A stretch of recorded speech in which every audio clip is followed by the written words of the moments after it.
Yeah, going to 11 infect and then state-based effects. Yeah, state-based effects are checked and the game is over. So Adam maybe takes game 1 off Dredge. So it'll be very interesting to see if we can get if Laura is able to overcome the amount of hate that's coming out of Adam's sideboard. Let's look at Adam's sideboard quickly here. Laura's in a lot of trouble at the moment, so we might go over to our second game while we look at the sideboards. So from Adam's side, the hate he has is 3 Leyline of the Void, and that is all. He literally just has 3 Leyline of the Void. So he's light on hate for Dredge, and for answers for Leyline of the Void, we have on Laura's side we have 2 Wispmare, 3 Chain of Vapor, 3 Chain of Vapor. And so she's got more. She has a solid amount of answers to the narrow hate cards there. A problem though is that she also has 3 Ingot Chewers, which in the dark feel like they should probably come in, probably bring them in, which are just essentially going to be dead cards. Well, I mean, you don't lose too much. I mean, you can cut certain things to take them out. All right, so our backup matches on sideboard as well. Who won game 1? Spotter on the floor. When do you feel the Vengeful Pharaoh comes in out of Laura's sideboard?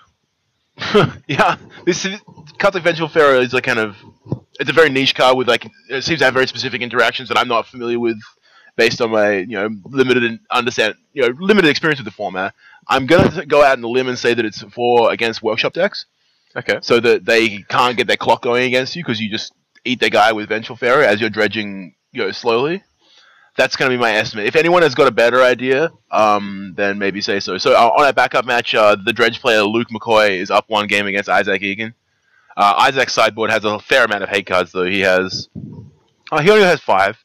He has 4 Tormod's Crypt and a Grafdigger's Cage, plus maybe Mental Missteps that help against therapies. Answer cards like Therapy and Nature's Claim. Nature's Claim being a solid answer. I guess Nature's Claim not very good against Tormod's Crypt, but that's fair. Yeah, maybe in that case you don't even bring them in, yeah. I don't know what you're gonna say. I think 5's about standard. We'll stay here on table 1. For the time being. Yeah, we look like we're pretty much done with sideboarding here. Laura consulting her notes, taking out her Leylines of the Void, which I think is a totally reasonable thing to do. Yeah. One of the nice things about having cards like Leyline of the Void in your main deck of Dredge, you don't need all your slots in Dredge to be doing something all the time. You can afford to have powerful cards. Or cards that have narrow but powerful effects, cards like Serum Powder and Leyline of the Void. They don't take up much deck building space because you essentially draw 5 or 6 cards every turn when you dredge. So you can have cards like Leyline of the Void, which is silver bullets and incredibly powerful when they're powerful, and they also give you free stuff to take out when you're going to sideboard. Yeah, for sure. So from a deck building point of view, I think that's actually quite powerful. Yeah, I like that a lot as well.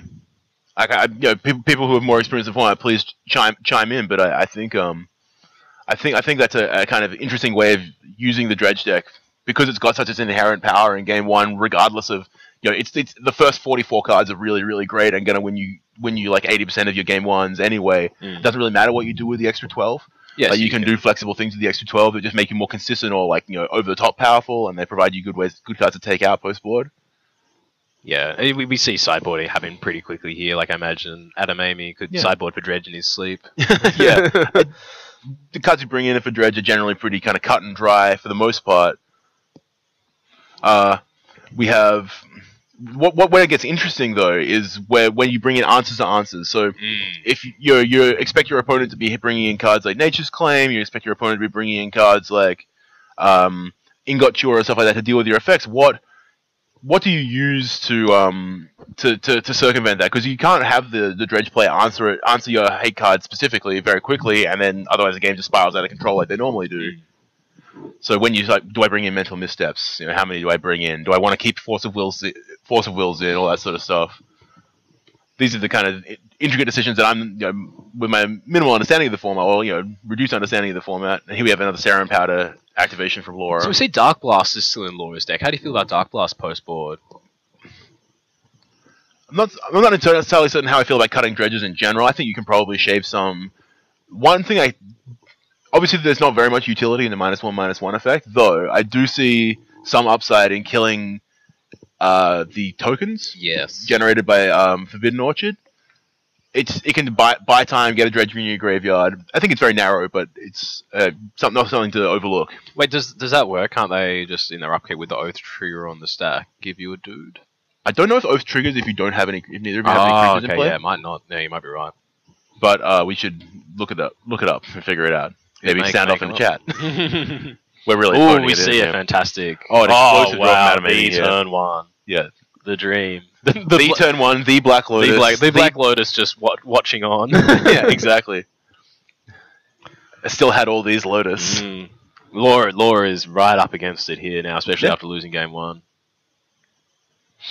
It doesn't work on your upkeep like that. Okay, cool. So it does require there to be an imbalance of creatures to trigger. Okay, sure. So Yeah. it's, yeah. Oh, Dan has promised us that Isaac will side in the missteps. Cool. We guessed right. All right, so we see Grave Troll and a bridge being discarded. Yep. So this is an upkeep. Oh no, it's a Dread Return. It's a Dread Return. So this is an upkeep Bazaar end step Bazaar yeah. activation. Yeah, and now upkeep Bazaar activation, I believe. We'll see. Yeah, I believe this is If going to be an Laura upkeep moves to Bazaar. draw step or Yep. Cool. All right. upkeep. So Dredging drawing the 6. Grave Troll. So there are the So Ingot Chewers. Chewers Yeah. have come in. Dredge a Dark Blast. It's been on. Oh, hit a thug. Oh, Contagion as well. So playing around Yixela Jailer Mm. and discarding a 3rd card. And now we go to draw step, discard Dredge Grave Troll. No Narcomoebas, which is unfortunate. No Narcomoebas. But we can hit a string of Narcomoebas. Oh, here. that's another That's 2 bridges. Oh, that's not great. Hitting a Bloodghast or a Narcomoeba would have been. Can't quite see the last card she flipped there, but those are some reasonable hits. A Narcomoeba would really kind of get it going because she'd be able to flashback Cabal Therapy, generate multiple tokens, and Dread Return. then Dread Return, and it also gets rid of.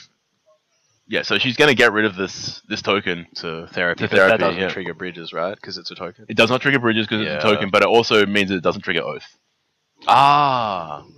Very good. Yeah. Okay.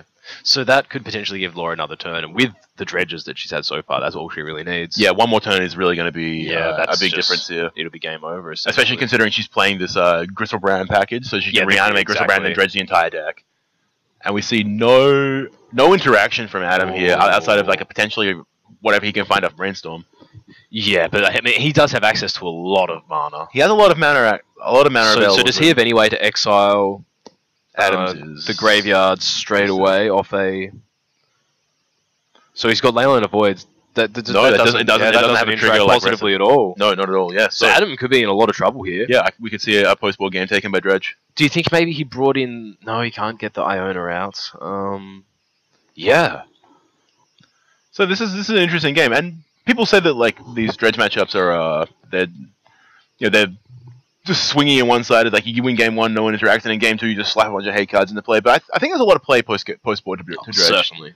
I remember watching Vintage Super League and seeing Tom Martell playing it when he was in the 03 bracket or something. He played Dredge and he just went 3-0 with it, and he won so many post-board games. He just won so many. He was just playing Magic against his opponent. It's especially a deck that if you have a lot of experience with it, there's a lot of edges to be gained. Yeah, I think so. All right, so here we have the hard cast far too late Leyline of the Leyline. Void, but I mean that's not great considering the situation we're in right now. No cards will be going to the graveyard, so we're on the natural draw plan here. It's still very good though. Leyline's great, yeah. Leyline's excellent. Yeah. So how does Laura maneuver from here? Does she have to try and find one of her Wismares? Yes, I believe she just has to draw, and she does not find it. She So has she- another so Bazaar. activate. Well, so that gives you can activate Bazaar. four draws. Oh, but Oh, then you no, can't. she does not activate Bazaar. She's just getting the token given to her, and we're going to flip here Oh, okay. to Leyline of the Void. Flip it to Oath of Druids, my mistake, and we're going to wind up finding Where we we will see. And Emrakul the Aeon's Torn. Alright, so no Dragon's Breath, so we're not instantly dead here. Also, Laura can survive a hit from Emrakul. Yeah. So Yeah, she's for got a narrow window to find an answer here. I think I would have activated Bridge in my turn. Yeah, Bizarre. Because you want to be able to draw a colored land as well. Yeah, exactly. You need it. Like the end of turn has. I don't really see many advantages for it. Neither. Anyway, we're still in a position where Laura can definitely get out of this. What do we Was see that a here? Wismare? Oh no, No, it's a Serum Powder Serum and a Powder. Bloodghast. Considerably worse. Yes. Let's see a few. She has a multitude of options available to her to discard here. Bloodghast going. See the Golgari Bloodghast and the Grave Troll Troll. leaving. All right. So on the plus side, there'll be. We can activate Oath again next turn, can't we? So we're upkeep Bazaring, Catagen, and a With the second Oath activation could easily be a kill with Dragon's Breath as well. Yeah, very likely. Yep, discarding those, and then natural draw step. We have another Bloodghast. And I feel like this is going to be all she wrote. Yeah, it's not looking good. Yeah, passing the turn. Adam going to activate his Orchard end step. Nope. He's just going to swing in for 15, giving the extra turn. That's interesting. Maybe he doesn't feel it necessary. Yeah, I guess. Take 15. Always 15. A good position to be in. Go to 5. Alright, so we're going to need long odds. We've got long odds here. Yeah, this late Leyline of the Void was just in time. And that'll probably do it. There we go. We get a handshake. Adam Amy advances to 5-0 and probably going to put himself in a prime position to go top of the Swiss. It looks Laura Ellis falls to 3-1-1, so she's just going to need a win next round and she's going to make top 8 pretty easy, I think. Yeah. Let's go over to table 2, see what's happening with Isaac and Luke McCoy. Here we go. We have cards in a graveyard and a Grafdigger's Cage in play. Ah, how do you feel about Grafdigger's Cage? I feel that it is a card that is both flexible and powerful. I think that it's probably where, if I was building a deck for Vintage, it was where I would start with my Graveyard Hate. Although it might not be the best card against Dredge, it's powerful in the sense that it's good against both Oath decks and Dredge decks. Yeah, saving myself some sideboard space and allowing myself to be flexible deck building. Is very important when your sideboard is very taxed in Dredge, when you want to typically dedicate 5 or 6 slots to Dredge and a similar amounts of shops. So here we are. We have Isaac. Isaac's resolved Doomsday and has passed the turn. It seems we have. So we're on a short window here from Luke to win this game. Otherwise, Isaac is presumably going to win when he untaps the Doomsday stack, putting him in a position to give a one-turn kill.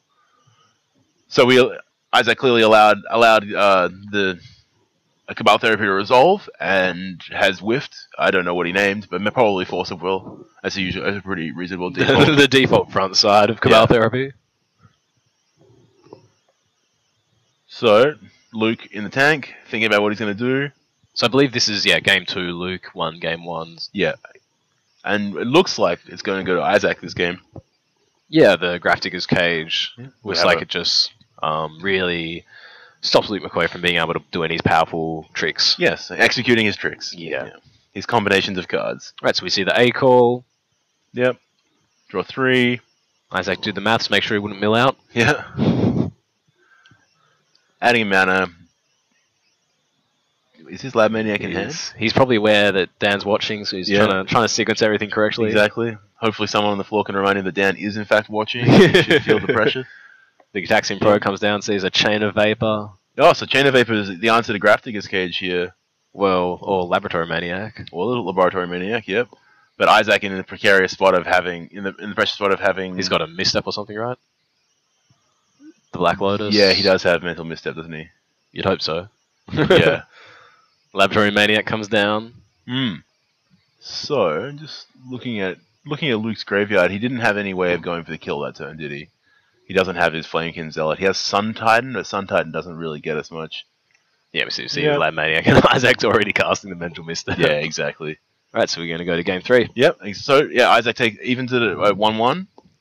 Going to game 3 here. Isaac having a bit of a conversation. Isaac probably explaining his thought process behind Doomsday Piles. That's right. It's interesting that they've... I wonder if it's a judge call or something, yeah. Maybe his opponent's a little bit confused as to what the actual situation was. Maybe, yeah. Oh, maybe because Isaac might not have done the Street Wraith. Oh, okay. So Luke might be like, oh, are you conceding you're running that one? I doubt that's what's going on here. This seems to seem like something Isaac bobbing his head backwards and forwards, which is a usual sign that he's in a jovial mood. So it feels like the situation's been resolved, and Isaac's chin seems to be explaining the situation to us from the right of screen. Yeah, he is definitely known to bob around. Precisely. Yeah, here we are going sideboarding for game 3. No, there is not also a Leyline here. Isaac doesn't have Leylines in his sideboard at all. Yeah, he's just all in on those Tormod's Crypts. He has 4 Tormod's Crypts and the Singleton Grafdigger's Cage, which he happened to have in play that game. And the Mental Missteps that he's brought in. Yeah, precisely. The misstep being good for him here, and supplementing the 0 missteps in his main. I don't believe he has it in the main. Whew, that is saucy. It's very interesting, actually, decision by Dan. Maybe Dan can give us a little bit of insight. Yeah, Dan, if you're in the chat, maybe you want to explain quickly why you or maybe you can direct people to your article on Channel Fireball today. Maybe you should, maybe explain the reasoning behind not having any mental missteps in your main deck. Maybe you could quickly go through Mulligan decisions. Yeah. Also, could you explain what piles we have to establish? Because we're trying to look knowledgeable here in the booth. Yeah. As well, yeah. Towards the tail end of round 5 here, we got Isaac Egan versus Luke McCoy on table 2. Matches tied at one game apiece. These players are both at X1, I believe. Yeah, they're both 3-1. So a loss is an elimination from top 8 here. Yeah. So high stakes match here on the bubble. As yeah, they exactly. Say. I'm desperately hoping Isaac Egan makes it into the top 8. To be honest, I just want to keep watching this deck play out. Yeah, this Doomsday Gift deck is pretty exciting. Read the article at Channel Fireball. I mean, why don't you read it out to me? Exactly. I feel like that would be. I feel like it would be much simpler for you, since I'm here talking to you. Maybe you could sit there and talk to me. share the load. Yeah. We're definitely doing all the work. Yeah, exactly. I feel like it's time you picked up the slack then. Shouldn't you be studying for exams? Right, so looking at here, I don't think there's any adjustments post board for either deck, really. Well, the Dredge deck might have been adjusting to the hate that he saw. Yeah, the Dredge deck, may realize that he's just got to deal with only cards like Cage and Tormod's Crypt, and so takes out his enchantment removal spells. The enchantment removal is in the form of Nature's Claim. So okay, so he doesn't really have to worry about it too much. Yeah, he's probably not going to be changing things up a lot. Mm. Yeah, should be good. Luke's deck is slightly different to Laura's. He's running Fate Stitches. Yeah, so a little bit and more. Sun Titans. Do you think that helps? Does that facilitate the same things that the Gristlebrand does? It's similar. Yeah, it gives you more. Like the Icarids sort of let you let you get more activations out of your bazaars and stuff. The Fate Stitches, you mean? The Fate Stitches, sorry. Yeah. Yes. Whereas the Gristlebrand, you need to have the Dread return. So Yeah, I think the Fate Stitches might actually be more consistent. Able to get you into a more advantageous position when you're in a weaker position. Yeah, but whereas the Gristlebrand will shut the door when you're in a good position. But then the cost is 1 slot versus 3 slots. Yeah, which is with 3 Fate Stitches in this list, but only 3 Icarids as well, which I think is interesting. Well, you've got Sun Titans, which I guess are performing a similar role to the Gristlebrand. Yeah, I guess you can bring back Bazaar of Baghdad. Yeah, and keep going with stuff like that. You could bring back. I'd imagine it's always Bazaar. You could bring back Bridge from Below and have no text. Bring back Bridge from Below. Yeah, How often do you think that is the correct play? 0 times out of 1,000. It seems like that would be close. You can't even tap it to Tanglewire. Can't you? No, Tanglewire explicitly says artifacts, creatures, or lands. Oh.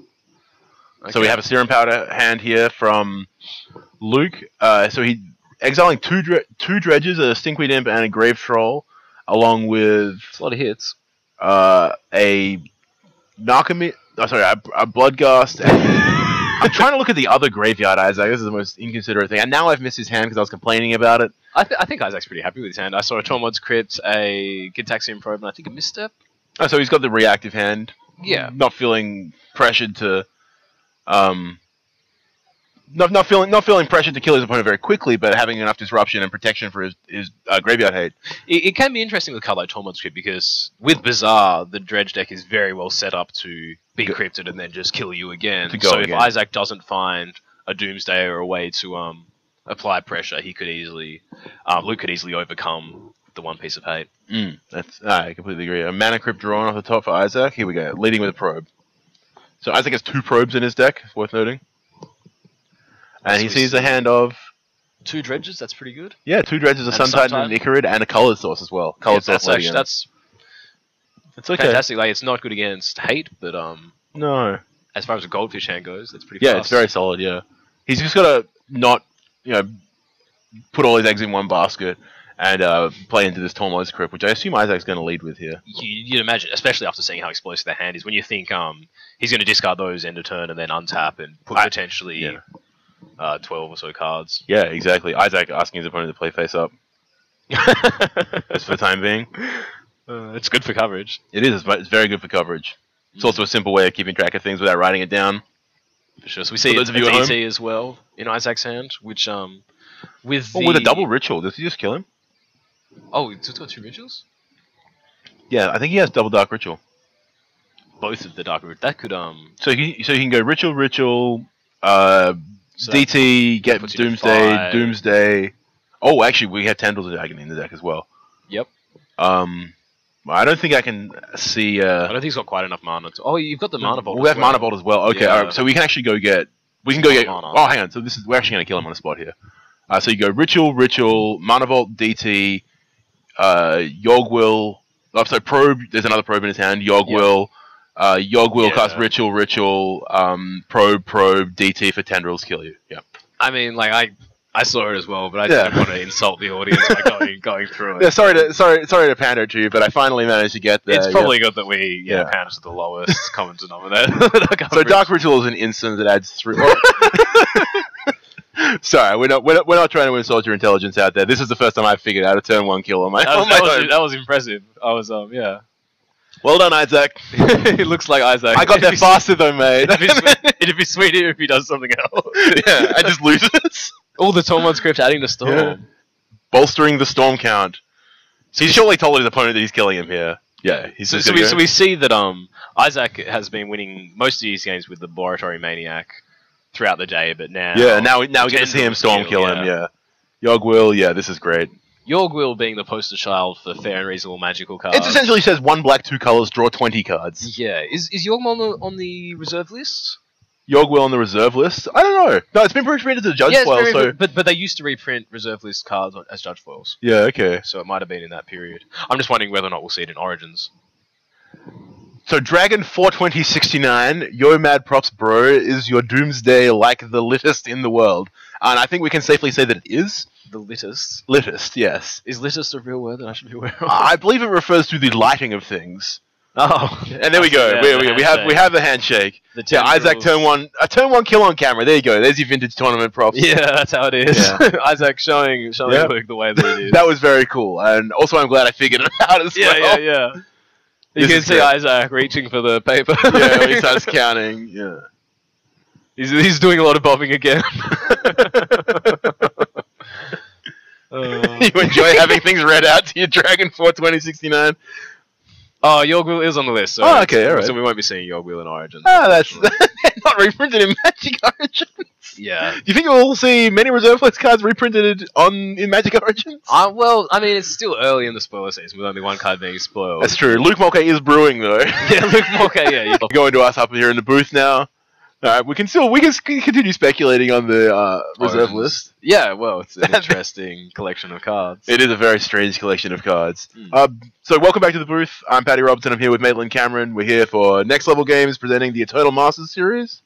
Today we're watching Vintage, which just finished round 5. We saw Oath take down Dredge on camera. Adam Amy defeating Laura Ellis. Moving to 5-0. Yeah, moving to 5-0. Congratulations, Adam. He's in a position to ID into probably first or second place. Yeah. And then on the back table we saw Dredge versus Doomsday combo. And we see Dredge take game 1, and then Doomsday combo winning in spectacular style in game 3. Turn 1 killing on the draw. Yeah, which is. Fantastic and interesting. It's not something you see particularly often in Standard and anything else. Yeah, actually, in recent years, R&D you can watch interviews with Michael Rosewater, and he talks consistently about how they want to move Magic away from turn 1 kills. Yeah, they've been gradually moving away from that for the last 20-odd years, and I think they finally managed to get modern-day Magic to a stable point where getting killed on turn 1 is, though possible, is not the norm. It's quite infrequent. Yeah. I can't think of a situation in recent memory where I got killed on turn 1 more than was an acceptable amount in my mind. I've been playing a lot of Standard recently, and I'd say it's less than 1% of the time. I think we can safely say that it's less than 1% we get killed on turn 1 in Standard. But in Vintage, possibly greater than 1%. We have no way of knowing for sure. But we did see it on camera just then, so it is possible. You watch it, you can't unwatch it. We're going to have a little bit of a break. We've probably got about 10 minutes left in the round. We're going to go... We're going to go get a drink. Do you want to talk to Isaac or something? I don't want to talk to him anymore. Yeah, that's fair enough. I think we've seen enough of him. We're going to see him in the top 8 now. He's in position to ID in, I believe. He's at 4-1 now? 4-1. He should be able to. Yeah, he'll be at 4-1 now. Unless he gets paired down or something similar. Yeah, unless something analogous happens. Out of the ordinary happens, sorry. Anomalous, that's the word I was looking for. Well done. So we're getting on break. we'll be back in about 10 minutes, 15 minutes. We'll be running some pre-recorded footage of the Legacy League, of Vintage League top 8 matches. And then we'll join you back here at Next Level Games in Dandenong for round 6. Yeah, right. Thanks everyone for watching.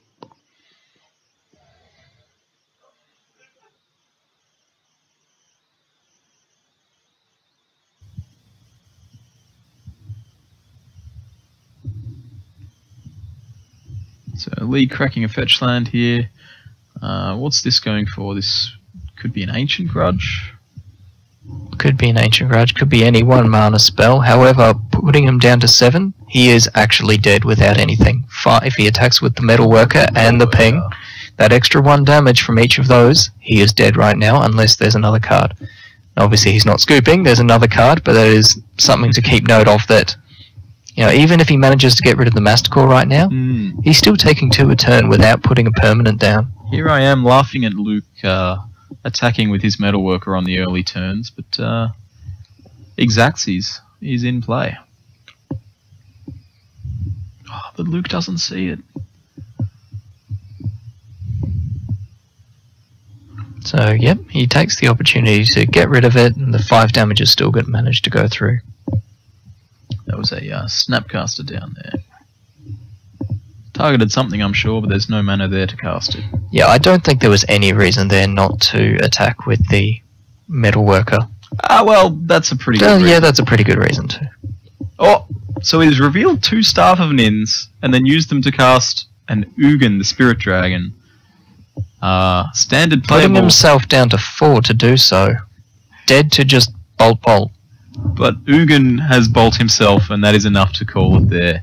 That is 2-1 currently to Josh. As a reminder, we're playing best of 5. I believe we're going to swap out some commentary here and get some different people in, which should be pretty sweet for you for Game 4 and maybe even Game 5. So as soon as I get the word, I'm going to be jumping out of the booth. Josh might be as well, and we've got an all-star cast of Melbourne Vintage players for commentary. Yeah, that's all good. Are you expecting us to go to 5? Luke is back on the attack? No, he's going to be on the draw again. Lee on the draw. Look, if he draws Mox turn 1 again, that should be pretty fine. The turn 1 Mox, and then with an okay draw, this could go to 5 games. I'd love to see the 5 games. Looks like only one of us can pop out and change. Do you want to pop out for this one? And that's alright, I'll pop out and we'll get someone else in, and I hope you guys enjoy it. No sweat. Alrighty, so we'll be back shortly with a third commentator. We've got 4 different people today, and here to bring you through the Melbourne Vintage League semi-finals through the final. Hello to all the viewers out there, Australia, worldwide, wherever you're watching from. Hope you're all having a good time. Alrighty. Ben, how you doing? I'm very good, Jimbo. How are you, mate? I'm good. So exciting matches. Oh, yeah. I think there's been a couple of misplays. Poor Lee. Yeah. Get to that, these wastelands straight in front of him. The wasteland's in play. But what can you do? Yep. Oh well. So introduce yourself. Who are you? I'm Ben. Another Ben McCoy. Another vintage tragic from too far ago. What can I say? Love vintage. Yep. Love watching it. Hate mud. Oh, did I say that out loud? No. Were you in this iteration of the Vintage League? I was. I think I was down the bottom somewhere. Okay. Almost dead last. Right. Yeah, no, I think we were dead in the final round at the bottom tables there. Yeah, yep. I think it was a standstill mirror. Yeah. Land go. It's just not vintage. That's it. Are we heading back down to the table soon, I believe? Oh, I believe, but here we go. Yeah, we've got some shuffling. It's going into game 4. Once again, these are best of 5 games, sideboarding after 1 game. We just like playing more Magic. Yeah. So it's great. It's great for the league too. I mean, when you sort of turn up, sometimes when you're meeting people out in the sticks or something, and you sort of play best of 3, and it's over in Yeah, 2 rounds, you sort of want to play another game. You don't want to travel, an hour to a store to go play a game and play 2 games and head home. Yeah, absolutely. All right. We're still shuffling. Okay.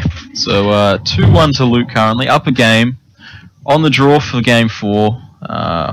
You've got the deck list here for them. You wanted to have a peruse? I do want to have a peruse. I do. I actually have not looked at...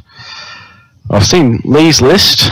So we've definitely seen bits of Luke's sideboarding. He's got the Razormane Masticores in. I saw the Masticore. I thought it was a very... there's 2 Masticores. I think I saw some defense grids, unless he main decks. No, they're definitely on board. Did we see a Wormcoil engine in that game? We didn't, but... I can't see one in his sideboard unless it goes over the page. It does go over the page. I certainly would not be surprised to see one of them. Sunwing Titan. Most players have kept their 7, it looks like. Ooh. So we've got Lee on the play for game 4. We'll update that game score for you in a moment.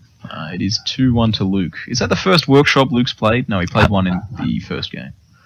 Defense grid. The old counter this or don't counter anything. Yep. It's a simple card, but it's effective. All right, and then just all the accelerants. Leaves Luke with 2 cards in hand, but they're probably good ones. I'd like to think so. Still had all these. Nice looking too. Black borders on those. And the Severe to back it up as well. So Lee cracking a fetch land this time on his turn. So hopefully that plays better for him. What are we going to see from him here? It can only cost 1 mana, fetching the green source. Delver? No, he probably would have played that first turn. Have we seen any Delvers hit the board yet? I don't think we have. No, he's on 4 Delvers and 2 Pyromancers. But, you wouldn't board them out. No Pyromancers, no Delvers yet, I'm sorry. No Trigon Predators, interesting to know. Yeah, and the Goyf in the main too. It's the big fat dummy. He got to pay 1 more for that one. Yep, there we go. So here we see the Nature's Claim. Taking out the Sphere of Resistance. Wants to be able to play all his spells at once, but still none of them on his opponent's turn. Has he played a Force of Will yet?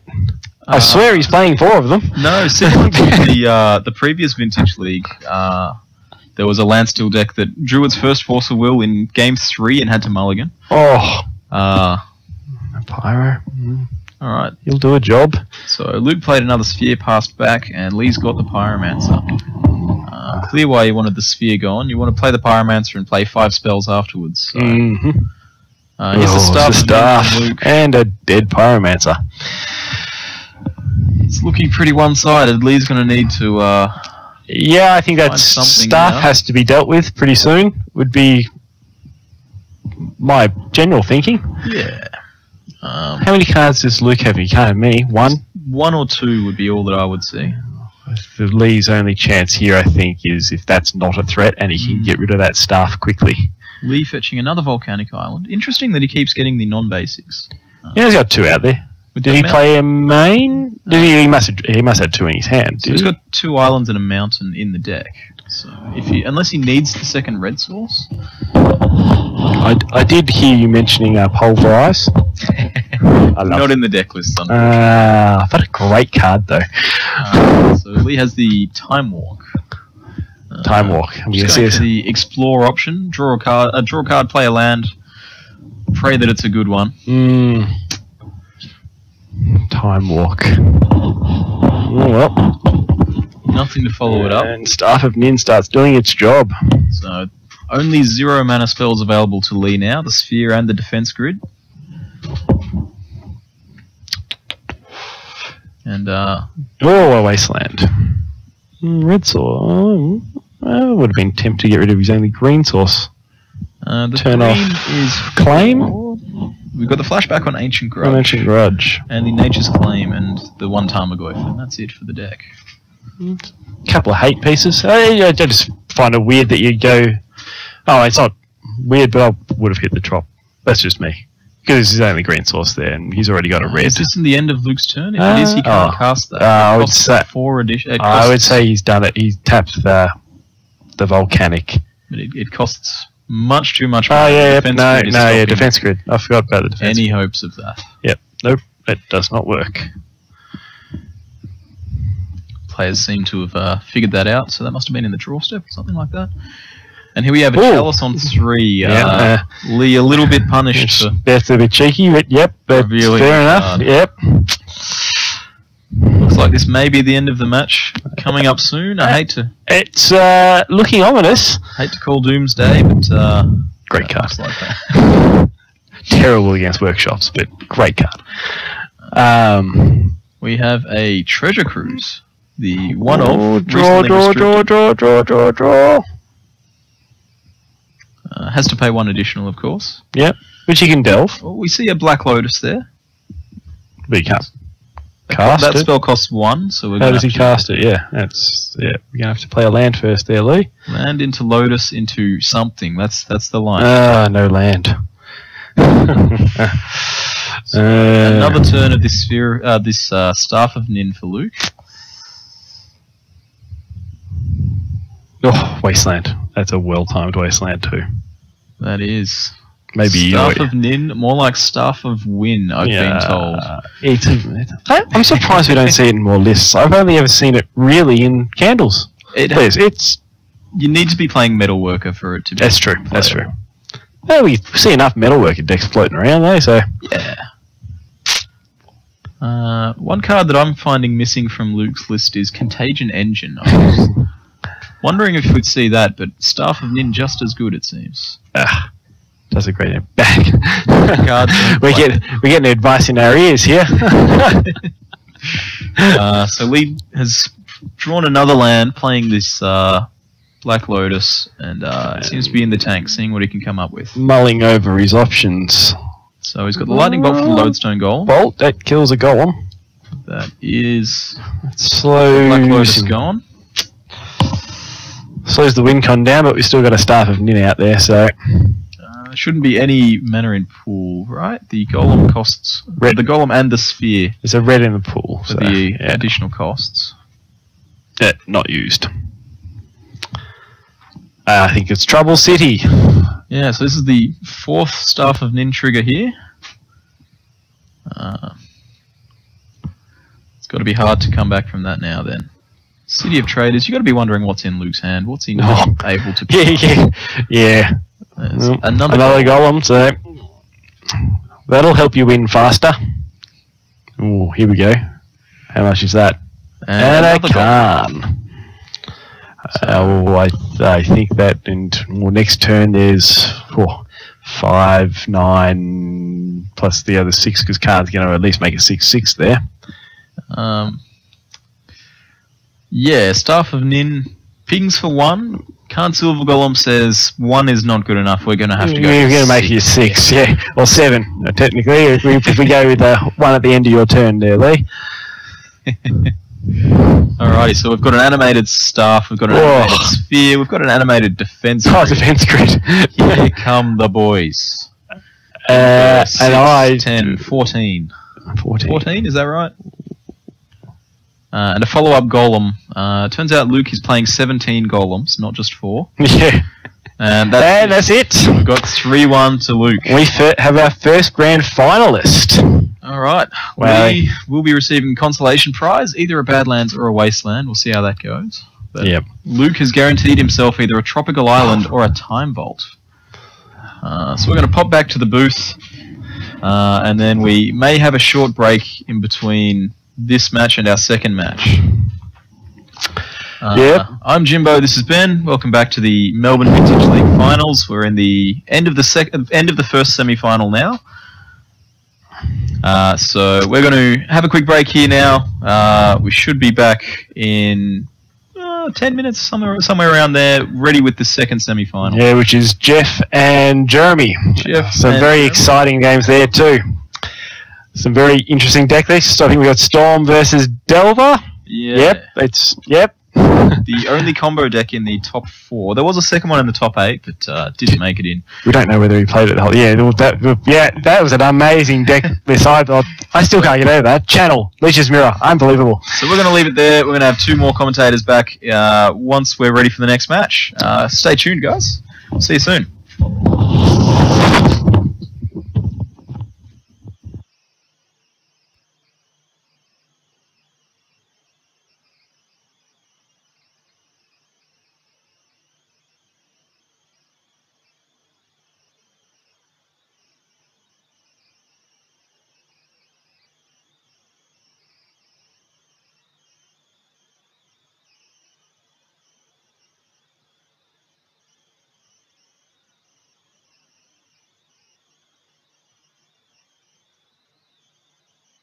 So the Ingature and the Hercules Recall definitely trying to stop the cage.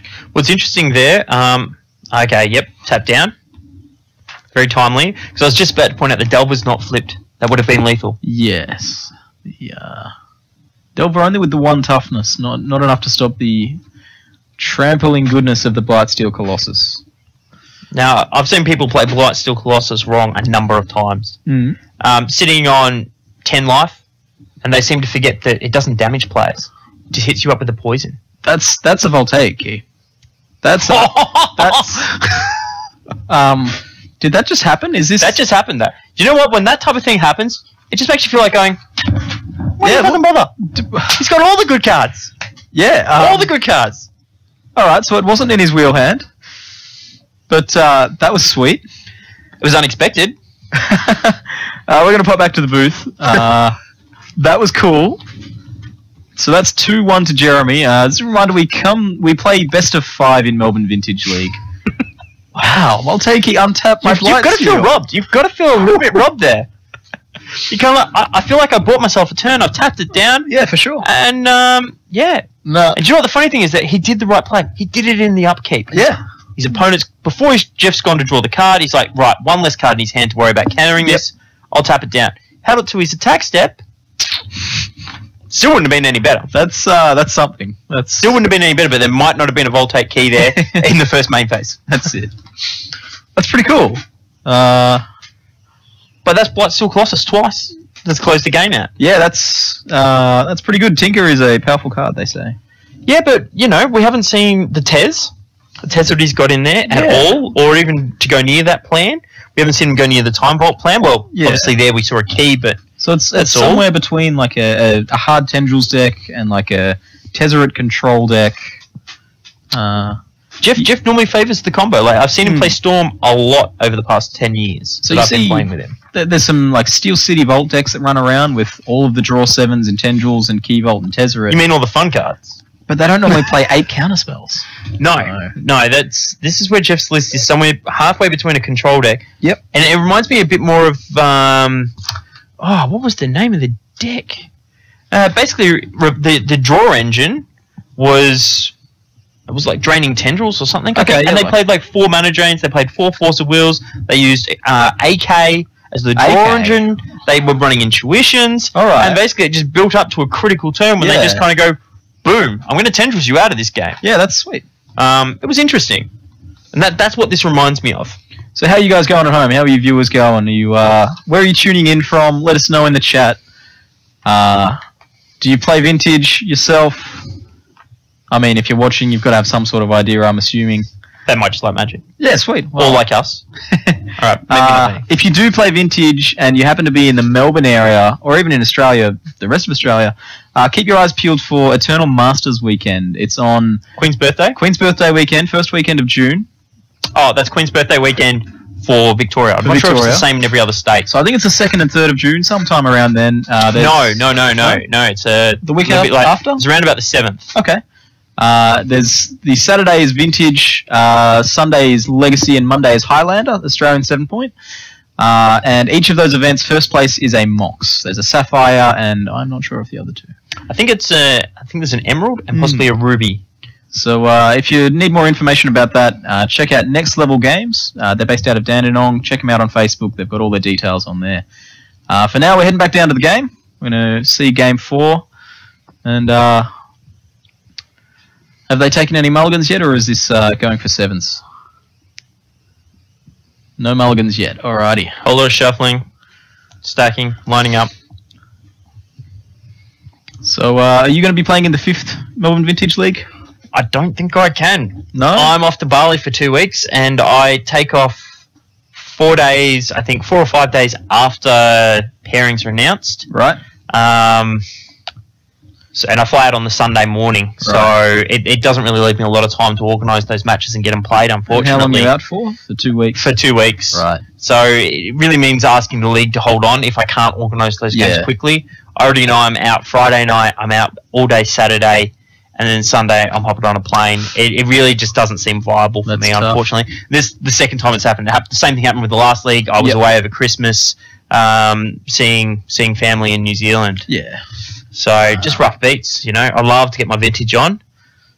Well, all right, we've both got 7s. Jeremy with the turn 1 preordain. Hopefully we see a nice competitive game here. Yeah, both on 7s is a good start. So let's see how it goes. Preordain. What's he searching for? Lands or action? Or counterspells? Or anything?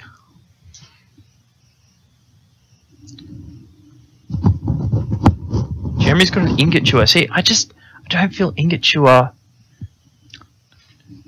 I think it's Jeffrey's got the Chewer. Oh, okay. See, I don't know why Jeff would bring an Ingot Chewer. How's he won both the games, though? It's been from Tinker, right? Yeah. Grafdigger's Cage. It's all in the cage. Yeah, fair enough. That said, the deck lists are public, and there's only 2 Grafdigger's Cage in Jeremy's list. So, he might be overcommitting to trying to remove this. Because there's no point in throwing down an Ingot Chewer hardcast. Like, realistically, Pyromancer is going to spam you with dudes. Yep. You're not going to be able to block them all. Yep. And Delver flies. That's it. I don't know. Don't feel like it's the right choice. Even with the Grafdigger's Cage. I've got to feel like the Delver deck's favoured here, but...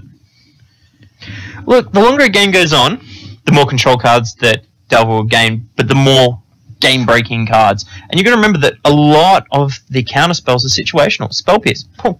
I've got a heap of dark ritual effects. I've got fast mana. Spell Pierce, Flusterstorm. Even Flusterstorm is very, very important here. Mental Misstep is okay. It's okay, but it's only stopping Dark Ritual. Actually, that's a lie. He's got Mental Mist. He's got a whole heap of things. Yeah, you got VT, Mystical, A-Call. Yeah. So what Jeremy wants to happen is he wants the game to go long enough that he can take advantage of Gush. The fact that he runs a lower land count and he can just get away with bouncing lands and drawing more spells. We've got hello to Connor in the viewers. So he wants to take the game long, take advantage of his low land, high spell count with Gushes, and then use cards like Dig Through Time to keep the advantage coming. Obviously, and just landing a threat, just getting in that beat every time, because Jeff's lowest total is a resource there. Like that's what the bargain's all about.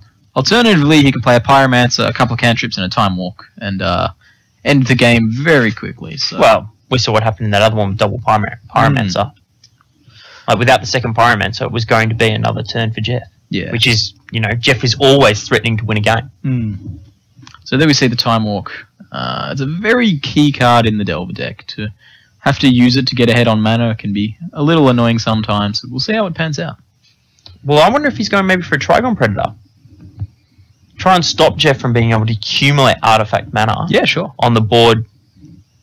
So we see a Gush here with blue-red in pool. Jeff not having any of that. Force of Will removing a blue card. I don't know which, but something. It'd be really nice if they'd just showed us a little bit. Mental Misstep. See, Mental Misstep's really important in this matchup. We'll see if we can get the graveyards on screen for you in the next game or in the next match. If Jeff could just move his graveyard, though, just behind his deck. Yeah, we'll see if we can get that happening for you. So, Jeremy casting the Grafdigger's Cage off the floating mana. And the Strip Mine. That's a pretty big one. If Jeff's got a mana light hand, he could really be in trouble here now. What was that? I don't know. That wasn't Jeff's turn. He just played a sorcery speed effect, I think. Could have been the Shattering Spree. He attempted to Ingot Chewer on his opponent's end step, which does not work. You're so tricky, Jeff. There it is in the main phase. You got a level 1 cost that can't be countered by Mental Misstep. Yeah. It just feels like you're being cheeky. naughty. Chalice of the Void also doesn't get it. Oh, yeah, well, that's why so many decks played against shops. That's it. Chalice of One, as we saw in the Lee vs. Luke match, that Chalice of One was just destroying Lee on Delver. Jeff didn't have a second land. Oh, this is... I've been told that Ingot Chewer is actually the most played creature in online Vintage. Really? Yeah. Do you play Magic Online? I don't, unfortunately. I've bought my paper cards, and I don't need to buy into a second set of my cards. So, look, I like the idea of being able to play Magic whenever I want to play Magic, and you've got the whole world there to interact with. But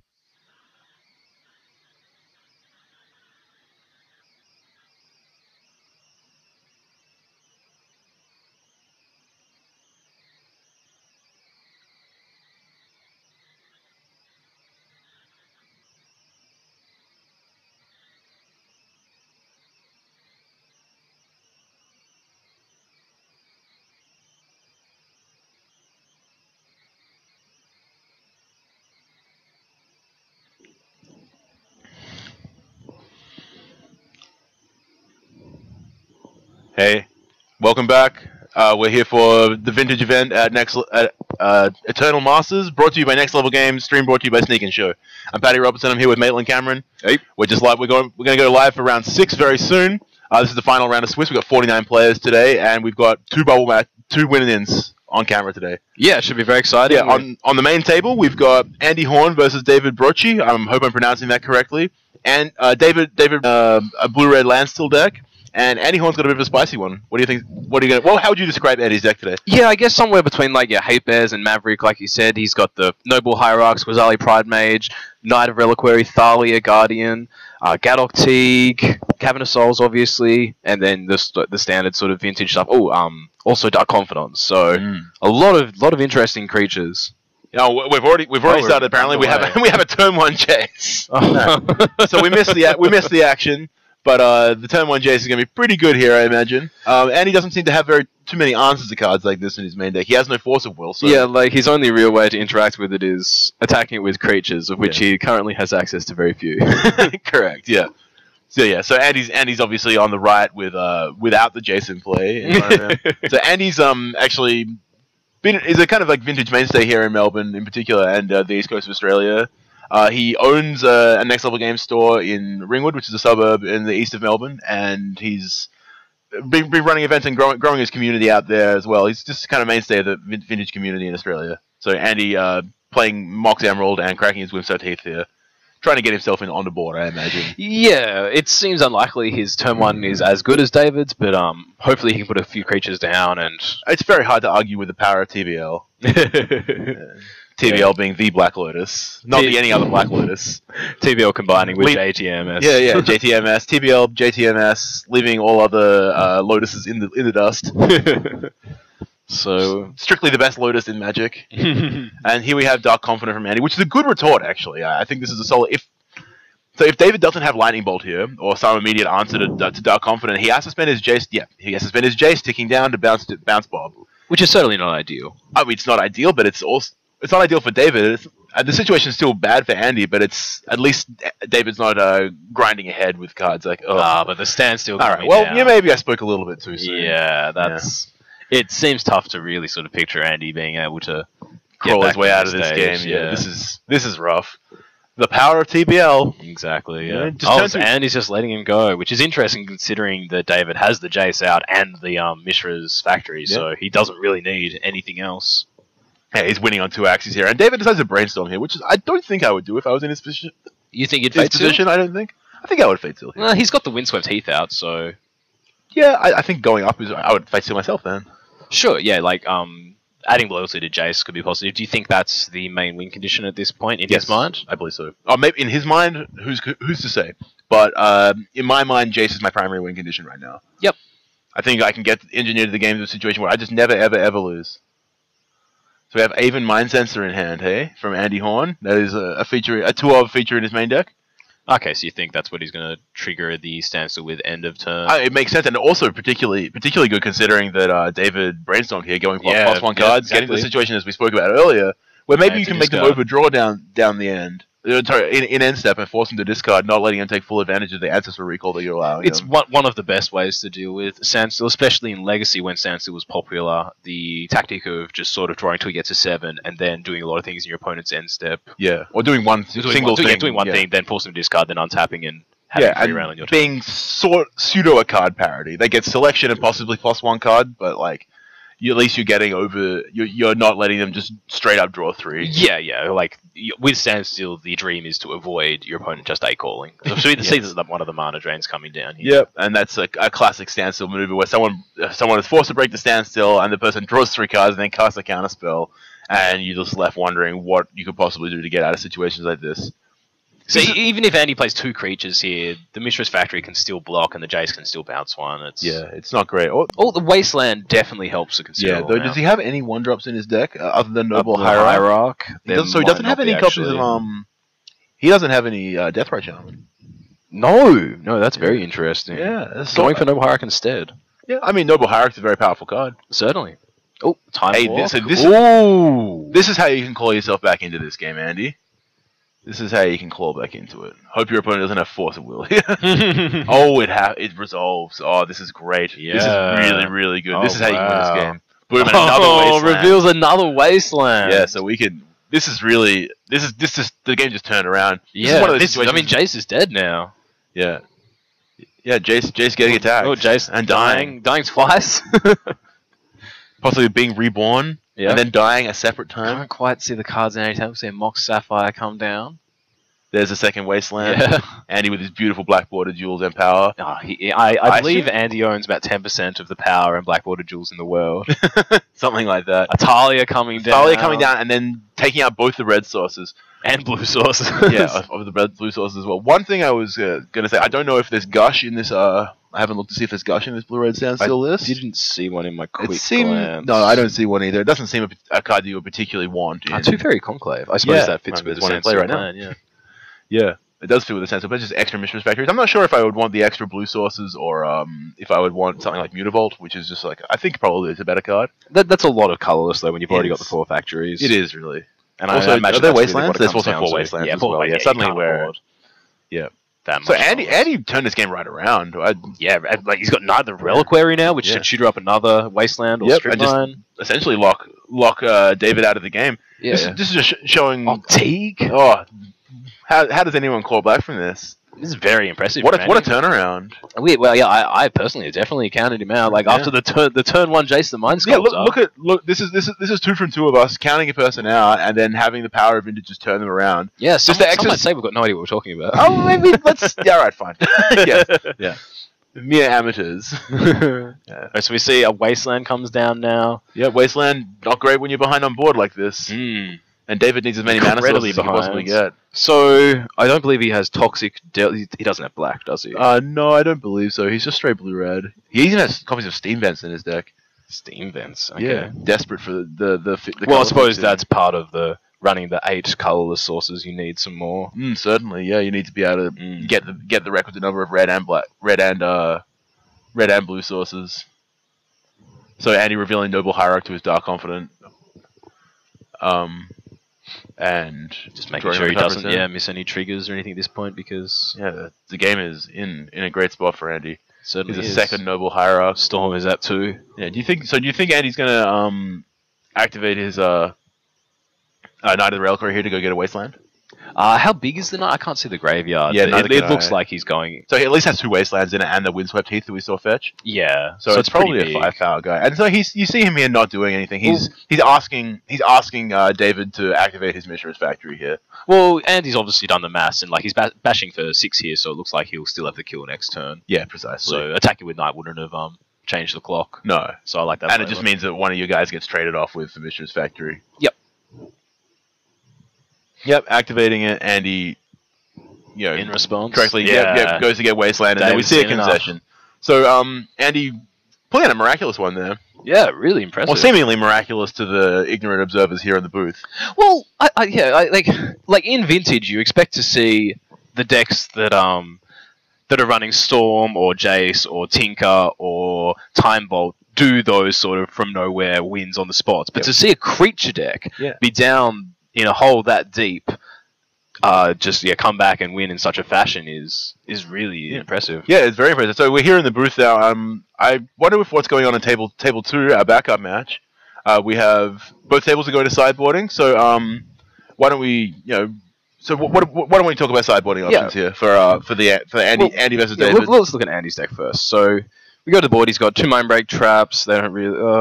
2 Kataki War Wage, a Containment Priest, an Ethersworn Canoness, another copy of Gaddock Teague, a Zealous Persecution, double Yixlid Jailer, 2 Trigon Predators, and 3 Grafdigger Cages. What do you think helps in a Blu-ray against a Blu-ray control deck like Standstill here? Well, there's not a lot really. Like you look through and it's he's playing creatures. He doesn't want to have to deal with unfair things, and so his sideboard reflects the fact that there's a lot of things in Vintage he can't really interact with. Yeah. As far as hitting, I don't think Mindbreak Trap. I don't think you're going to need situations where Mindbreak Trap does anything. I don't think so either. I don't think that David's deck has enough artifacts to warrant bringing in the likes of Kataki, etc. Trigon Predator is an interesting one. Yeah, Trigon Predator. It's very expensive for a 2/3 flyer. I'm not sure if I would need it at all. Maybe Andy just wants to have more ways of getting on board, so he brings in a copy of Gaddock Teague, because it stops Force of Will. And David's not even running all the Moxen, or... No, it looks like he's only got the Sapphire. Sapphire, Lotus, and I don't see the other Mox here. Yeah, so Trigon looks terrible. Yeah, it looks quite bad. He's got one Crucible, but I mean... And post-mod from David, though, we're not going to see very much change here. David has a full set of Energy Fluxes for against the Shop stacks. He's got 3 Relic of Progenitors and 4 Grafdigger's Cages for the Dredge matchup, and then he has 3 copies of Sudden Shock and a Flusterstorm. I can probably imagine Sudden Shock coming in as another way to interact with creatures like Thalia and Dark Confidant. And potentially, if he's lucky, he can catch a Knight of the Reliquary with it. But maybe, yeah. Apart from that, I don't see very much that David can do in this situation either. Maybe Standstill's a bit of a liability in this matchup, since you can very easily get yourself behind on board because they're so full of creatures. But I would be reluctant to cut my deck's namesake a lot of the time. This deck is set up to engineer situations where that sort of stuff is good. Maybe he wants to cut Crucible of the Worlds from his deck because assembling the Wasteland lock isn't particularly great. 4 Spell Pierce might be... That was probably maybe the space I would start looking first, I suppose. I noticed them there. 4 Spell Pierce is very aggressive. Yeah, that's... So we're going to have, 3 copies of Sudden Shock come in, most likely. Maybe you bring in a Relic of Progenitus or 2? Yeah, well, I mean, I think you've got a lot of cards in the main deck that aren't optimal here, and Relic is one that has a very low... At least it's high floor, Yeah, high floor, and it has some amount of utility. It interacts positively with Knight of the Reliquary, and that's about it. Yeah. We don't have any kind of Crucible shenanigans going on here in Andy's deck, do we? No, Andy looks very shenanigan light. Yeah, so he's not a trick deck. No, no, running very few tricks. Yeah. Sort of the anti-trick deck. Yeah, really. the bare minimum number of tricks. Gaddock Teague being the least poster boy for not no trickiness. Tricks. Right, so we're off of here. We see Andy Horn leading with the Tropical Island, no 1-drop, and Sandsteel comes out on turn 2 and gets Acorn in response. Mental Misstep, doing what it does. Yep, countering spells with Converted Mana cost 1. Yeah, yes, indeed. It's its speciality. So now Sandsteel's in play, and I wouldn't be surprised to see Andy just pop it straight away. Yeah, now that there's no Jace to just immediately undo the creature from coming into play, I see casting, breaking Standstill here to get pressure on board being advantageous for Andy. Especially with something like a Talia could be really good to then... This is interesting. So he wastes his waste. And I don't absolutely hate that play. It cuts... if Andy's hand is Landlight, then it cuts... but then we see Strip. The strictly better Wasteland. How's that fair? Not fair at all. Yeah. And I guess Andy's rationale being that his hand must be relatively mana light, and... I think we're about to find out. Or maybe it's mana heavy and he wants to play the I make more land drops than you and try and force you to break your own Standstill game. Yeah, that's possible. That's very possible. So here we see a situation like that occurring. We see a single Fairy Conclave versus 2 spells and a broken Standstill. Obviously, I believe one of these caverns is going to be naming Human. You would imagine so. Yeah. And so here we have 3 draw steps. Or 3 draws for the Broken Standstill for David, but Dark Confidant in play and a Landlight opponent for Andy is a relatively positive situation here. Yeah, this Dark Confidant has been fantastic in game 1, and it looks like it's going to have a similar effect in this one. So we see the Steam Vents. Yeah, there you go. The Shock lands, there they are, take 2. Modern players will feel right at home with the current board state. Yep, Shock land in the Lightning Bolt. Yep. Bolt your Bob. Oh, is that a misstep? I believe it's a misstep. Why does it have the A-Call art on it? I don't know. Maybe because he's choosing what to target with it. He's reminding him that when his opponent casts A-Call, he should definitely mentally Yeah. That's a good altar. Danny Batterman in the chat saying, Hate Beth and Vintages is similar to Dredge in Legacy. If people are choosing dedicated sideboard slots for it, they'll win. If not, they'll lose. Okay, that's an interesting assessment. It's much more easy to have kind of generic things to interact with the Hate-based creatures than a deck like Dredge. The thing about Dredge is it blanks your removal spells, your counter spells, etc. Yeah. But I understand the analogy you're trying to draw there. Yeah. Though. It's not far from the truth. Oh, so now we see another Standstill come down, instantly going to be broken by Knight of the Reliquary. Yeah, and another Mishra's Factory as well, which is worth noting. So David really pulling ahead on cards here. Yeah, but he needs to have answers to cards like Knight of the Reliquary here. What's happening at the moment? Did he draw from the Standstill or not yet? He's asking about how big it is, or if he if he's able to get the Manor of Caverns. So we don't actually know what Cavern's naming at this point in time, but I assume one of them is Human because he cast Dark Confidant off of it. One would have to be Human, and then the second one, looking at his list, maybe you just name Human again, in case you need double Human. It's like Aven Mind Sensor, is the only non. Oh, no. Gaddock Teeg is a Kithkin. Oh, Gaddock Teeg. Kusali Kravich is a cat cleric. Oh, okay, sure. Yeah, Hierarch is a druid. Is Hierarch really not human?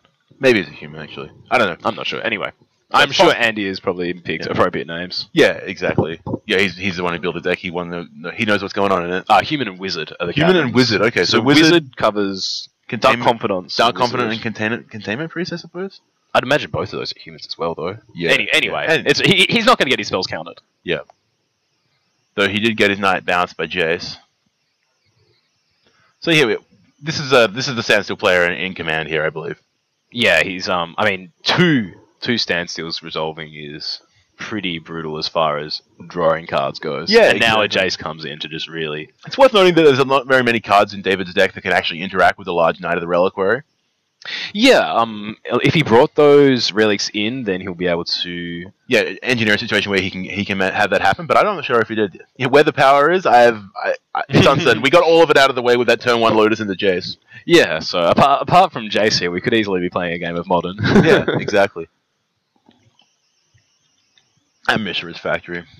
And that Mock Sapphire. Okay, sure. I mean, I was just sort of speaking generally. No, I'm trying to be pedantic and specific here. Yeah, you got me. Okay, so we see the Knight come back to the hand, and a second Jace comes Replacement down. Jace is pretty rough here. Yeah, just gonna keep, and this one gets a free Brainstorm without having to be on Knight mop-up duty. Yeah, exactly. This is the way where we this is where you can start seeing it run away from. See the game run away from Andy. Yeah, depending on what David has drawn, we might start to see the Fate Seal mode come into play. And here's another standstill. Alright, here we go. At what point do you start becoming worried about getting milled out if you're David here? At the moment in time when I'm about to draw my last card.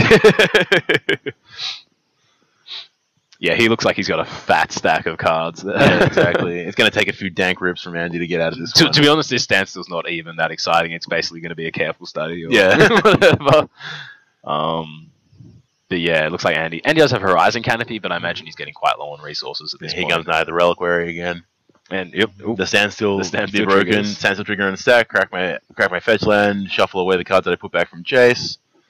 Yeah, Powerful interaction. Yeah, very powerful interaction. We're definitely getting to the point where this is tough times for. Yeah, for you've got to feel like Andy's just sort of thinking, wanting to see some more cards, see how David boarded, and maybe think about game 3. One thing I will say, because we have Cavern and Knight being uncounterable and essentially unkillable right now without barring a Relic of Progenitus, what we're able to what may be able to happen for Andy is he just keeps grinding Jace away with Knight of the Reliquary.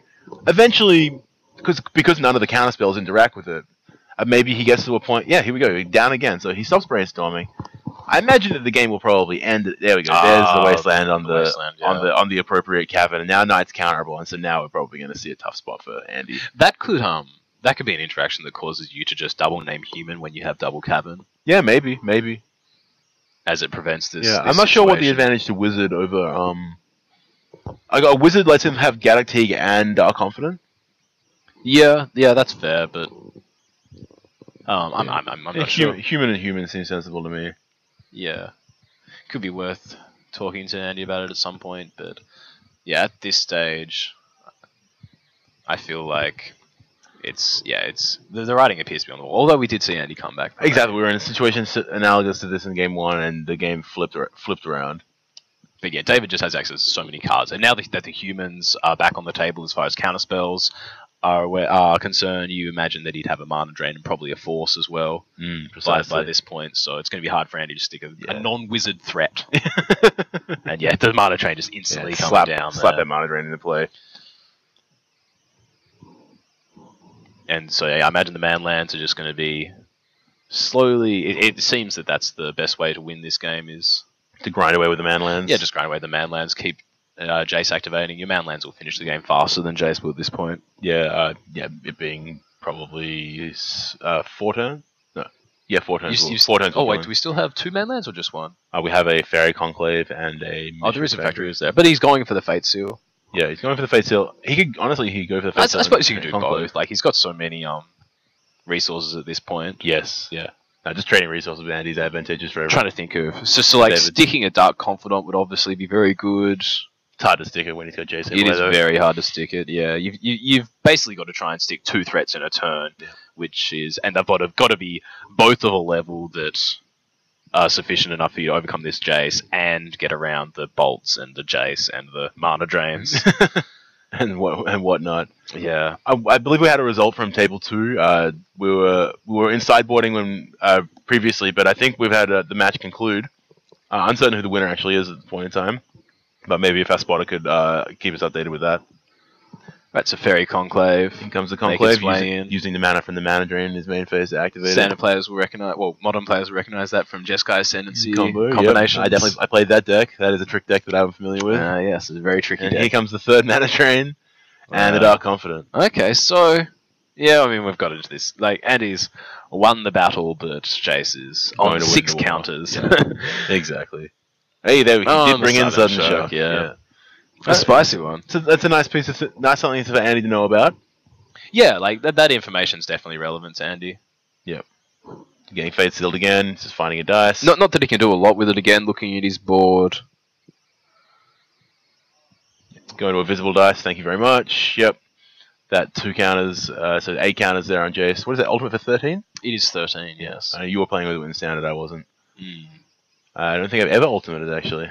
It was very nice because you naturally... No, it's 12, because you naturally tick up to 13. Of course, yeah, and sorry, then minus 12. Down to he's 1. Left on 1, yeah. So doesn't even kill himself, and Andy's just scooping him up here. Trying his luck in game 3. I think it's very sensible. Yeah, it makes sense. Like against standstill, the games can go long, so you want to conserve time and energy as well. And that was basically over. Yeah, that was basically the mortal lock. So I don't think we saw any of his sideboard cards that game from Andy, and I don't think we'll be seeing it again. He doesn't seem to have very many cards for the matchup. Yeah, like I feel like Andy's got a good read on the meta, and he's got a lot of really good cards for a lot of really good matchups. The workshops and Dredge, and unfortunately, this matchup is just one of the ones that slips through the cracks. With a format like Vintage that's so open and so many narrow decks, a lot of things do slip through the cracks. Yeah. All right, so we're going to be back to the booth for a little bit here. Are we going down? I'm just reporting for table 2 here. Graham King, who's playing Bomberman, defeated Dredge in 2 games. Okay. So congratulations to Graham King through the top 8. Commiserations to Laura Ellis, who we had on camera last round. Yeah, unfortunately bubbled for 2 rounds. Yeah, it's a bit of a rough beat, but these things happen, you know. Yeah. She did a good job to get herself in this position, position to make herself successful. And that's all you can ask in Magic a lot of the time. Yeah. Can I put myself in a position to be successful in the last round, and I'll take my beats as they come. That's it. Like, Magic is a high variance game, and you just want to keep putting yourself in those positions as often as you can. So, good work. Congratulations to Graham. Commiserations to Laura. Looking at these sideboards, I just don't see any more adjustments that can be really made. Neither deck really has very much sideboards to cards for one another, so they have to make do with what they got. Just looking at the main decks, it feels like this Landstill deck should be ahead. Cards like Lightning Bolt are very good. Snapcaster Mage is a powerful card. Jason Mind Sculptor, all this sort of stuff. The bevy of counter spells is a little bit behind against the how many Cabinet Souls? 3 Cabinet Souls from Andy. But I don't know. I would be surprised. I think this Blue-Red Standstill deck should be favored if it can keep Andy off the board early. Yeah, if Andy can have like a good turn 1 or 2 play before Mana Drain comes into play, then he can get ahead and possibly hold on to that lead through card advantage from Dark Confidant, etc. I'm actually a bit interested that there's no Monastery Mentors in Andy's deck. He doesn't have very many spells. Well, I mean, he's got 4 Swords, a Path, 2 Decay, Missteps, and then the A-Call Time Walk plus all the Moxen. So I'm not sure exactly the critical mass that you want. One thing I will say in defense of not having Monastery Mentor, I acknowledge that he has a lot of spells there. Those spells aren't spells that you can cast proactively. That's fair. So he can't just go. You can't like have a hand of like Monastery Mentor, Abrupt Decay, Swords to Plowshares, and go Monastery Mentor, make 2 tokens. Yeah, that's very hard to get situations like that.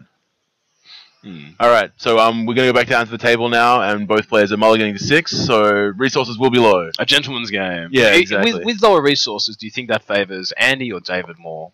It's hard to say. Probably Andy, because his threats are so individually powerful that he can just string a hand together that David's answers don't line up immediately, and Andy can get ahead very quickly. That said, I think David has better ways to recover from a mulligan, provided he's not under immediate threat. Yeah, I think you've hit the nail on the head exactly. So Andy's deck is sort of more replaceable, and he doesn't really mind mulliganing, and David really needs to hit either card advantage or interaction, and if he doesn't get a good mix of those, Yeah. you'd be in a lot of trouble. If he can interact early and interact favorably early, I think David's going to win the game. Based on the lower resource game. Yeah. Because he has so many ways to gain card advantage. But if Andy gets a fast start and David doesn't have Lightning Bolt and he has Dark Confidant, then we're going to see a whitewash. Yeah, Dark Confidant, an incredibly powerful card that has been eschewed a lot recently by the more control-y decks due to Tinker packages with Blightsteel and Treasure Cruise, Dig Through Time interacting fairly negatively. Yeah, there's just other creatures in the format, and so Lightning Bolts are more prevalent because you need to kill stuff like Young Pyromancer and the other thing, Monastery Mentor. Sorry, I forgot for a second. So we see a Hierarch start from Andy, which is, I imagine, very good. It's about as good as it gets on turn 1 for Andy, considering he doesn't have any copies of Deathray Shaman. Moxen into Bob would have been. Sorry, I forgot we weren't just playing Legacy Maverick here. So Andy we see a snapping Wasteland. Going to his second main, I imagine. Yeah. Oh, is that a bash? Shipping it in, alright. Vintage, the most powerful format of Magic. Yeah, exactly. Why would you do anything other than, attack with Noble Hierarch? So a turn 2 take 1 as opposed to a turn 2 kill. Yeah. Oh, and a Wasteland from David, which... Yeah, but a Patient Wasteland. Fairly indicative of no more lands. Precisely, yeah. No more colors. Especially if you're not snapping it off immediately. Yeah, if you put in the plan just Wasteland, then maybe we were talking about a different game. But so I feel like a Knight of the Reliquary is likely coming down here. I believe it's in Andy's future. Yeah, I can't imagine many more main phase things you would want to crack for, unless it's like an A-Call or something. Oh, maybe it's Kusali Pride Mage. That lets him get attack for 2. Yeah. The Exalted Trigger. Still thinking of Vengeful Pharaoh. I like that you've been here thinking about the entire time. I like to think that you haven't actually had a single other thought in your head. I'll mentioned it about an hour ago. I'll be honest, I'm glad that you didn't throw it back. I threw it straight at you because I can't remember what the card does. I know it gets to the top of your library somehow. So, this is off topic obviously, but Vengeful Pharaoh I believe is it's 3 black and 2 for a 5/4. That's the cost. With Death Touch. Yes. And if it's in your graveyard when a creature deals damage to you, you can put Vengeful Pharaoh on top of your library and destroy the creature that dealt damage to you. Okay. I might be paraphrasing though. Alright, so we see a Force of Will here targeting the Dark Confidant. That is a play that I would make. Exiling a card with both text and flavor text. The Spell Pierce? There's no way he still has Spell Pierce. No, I think that's Spell Pierce. Really? Yeah, it is. Spell Pierce seems terrible. I'd hesitate to call it terrible, but it does not interact. But just simply because people are listening to us. Okay, sure. I guess again the sideboard doesn't have a whole lot. Doesn't have very many cards he can bring in. Maybe he's overlooked the interaction between Relic of the Progenitus and Knight of the Reliquary. Yeah, it's possible that he. I mean, it has the same sound in it as well. Reliquary. It's possible that he thought Spell Pierce would be better, being able to protect his manlands from removal spells, or I can see some amount of merit to that. I still think I would rather have my card cycle. Yeah. That said, you probably can't get rid of too many blue cards, or your Force of Wills become bad. Yeah, that's fair. That said, I think those would be the first cards I'm looking to replace in my deck. David cracks off the Wasteland and passes the turn, going for the Baron Glory win. Very good, very good. Hopefully someone comes to Eureka and he just puts Baron Glory into play. Yeah, he's one piece away, as it were. That's right. Oh, Talia coming down with a Wasteland. And this seems tough for David. I'm going to ask you, is there a situation you would rather be in than have your opponent with 0 permanents and you with Wasteland and Thalia? You can stack on top of that. Yeah, exactly. I could probably rub it in. Yeah, but it's very good. Like, Thalia is a card that, I was thinking a lot about for Modern with DC coming up because it's just one of those really powerful effects that especially Modern's become very spell driven. So I feel like it's a card that it's not being utilized at all. I feel like it could be better utilized, and Andy shows here that in a format where spells are incredibly prevalent. Yeah, you can get away with casting Thalia and have it be reasonable. X1 going into this round and we're unable to ID due to having low tiebreakers, so we're looking at the win and in. Yeah, we're definitely a win and in. When I spoke to Andy between rounds, he was saying that he was hoping he was going to be able to ID, but it turns out he needs a bash. Was that another Wasteland? He had a second Wasteland and he wasted Fairy Conclave, and here we're going to waste Volcanic Tropical Island resolves for now. Yeah. I love it when people acknowledge land drops with a passing of priority. You're like, yes, it's fine, it's acceptable. I asked you nothing. So the Black Lotus comes down. TBL. Oh, he can't chase with. Oh wait, is Talia non-creature? Yeah, it's non-creatures. Non-creature. Yeah. So there'll be no TBL. TBL's a scary card here. It is. He had to pay for the TBL, so yeah. But next turn with a land, we can see. Well, he's obviously going to get wasted. So I imagine he'll get wastelanded here. Here comes a Knight of the. Oh, is this an abrupt decay?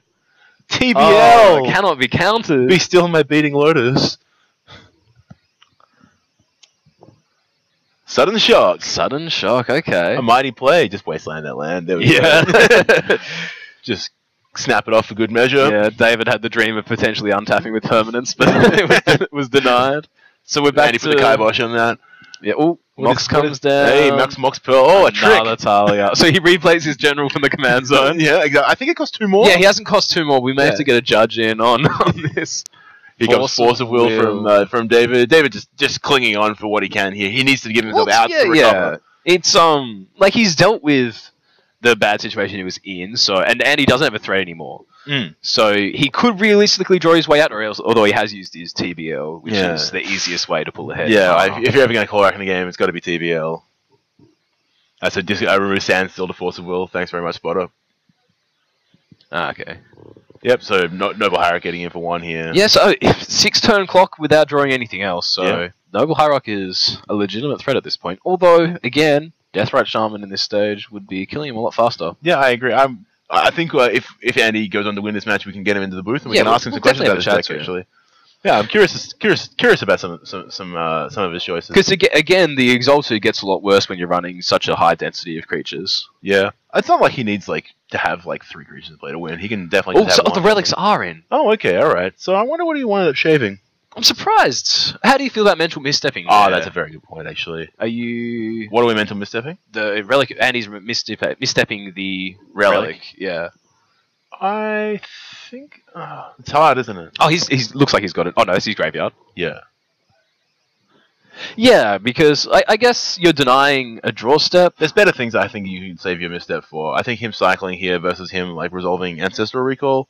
Yeah, that would be another way to actually get into even a Brainstorm. Lightning Bolt. The 1-of Brains. Oh, yeah, that makes sense. Brainstorm restricted in this format. I figured it out. Legacy aficionado, Maitland Cameron. Yeah. Yeah, so Andy in the tank here. Deep in the tank. So what happened to the misstep? I don't know. Did he just cast it? Well, he definitely cast the misstep on the relic. Oh, I missed that. I thought he was debating it. I'm pretty sure he did, because it went to his graveyard, right? Well, his graveyard it looks like David's got priority, right? I think so, yeah. So, Andy's graveyard seems to be in the hidden zone at the moment. I think misstep's still on the stack. I think is what's happening. Where is it, though? Why isn't it visible? I think Andy's put it in the graveyard. Okay. He's dangerously misrepresenting the game state. So David's option here is to, I guess, force or misstep back, but I don't think. Okay, so misstep was still on the stack targeting relic. Yeah. Okay, and now we have a draw from Andy and another Bashful Noble Hierarch. So we're in Lavarax range now. Oh, he was in Lavarax range last time. He's on 4. But Andy may have brought the Lavaraxes out. Yeah. It seems like a card that I would sideboard out of my deck. Yeah, I'd try to avoid having it in the main. Right, so he draws. It looks like Andy's just. Do you think he's drawing blanks, or is he just holding on to resources, worried about Pyroclasm?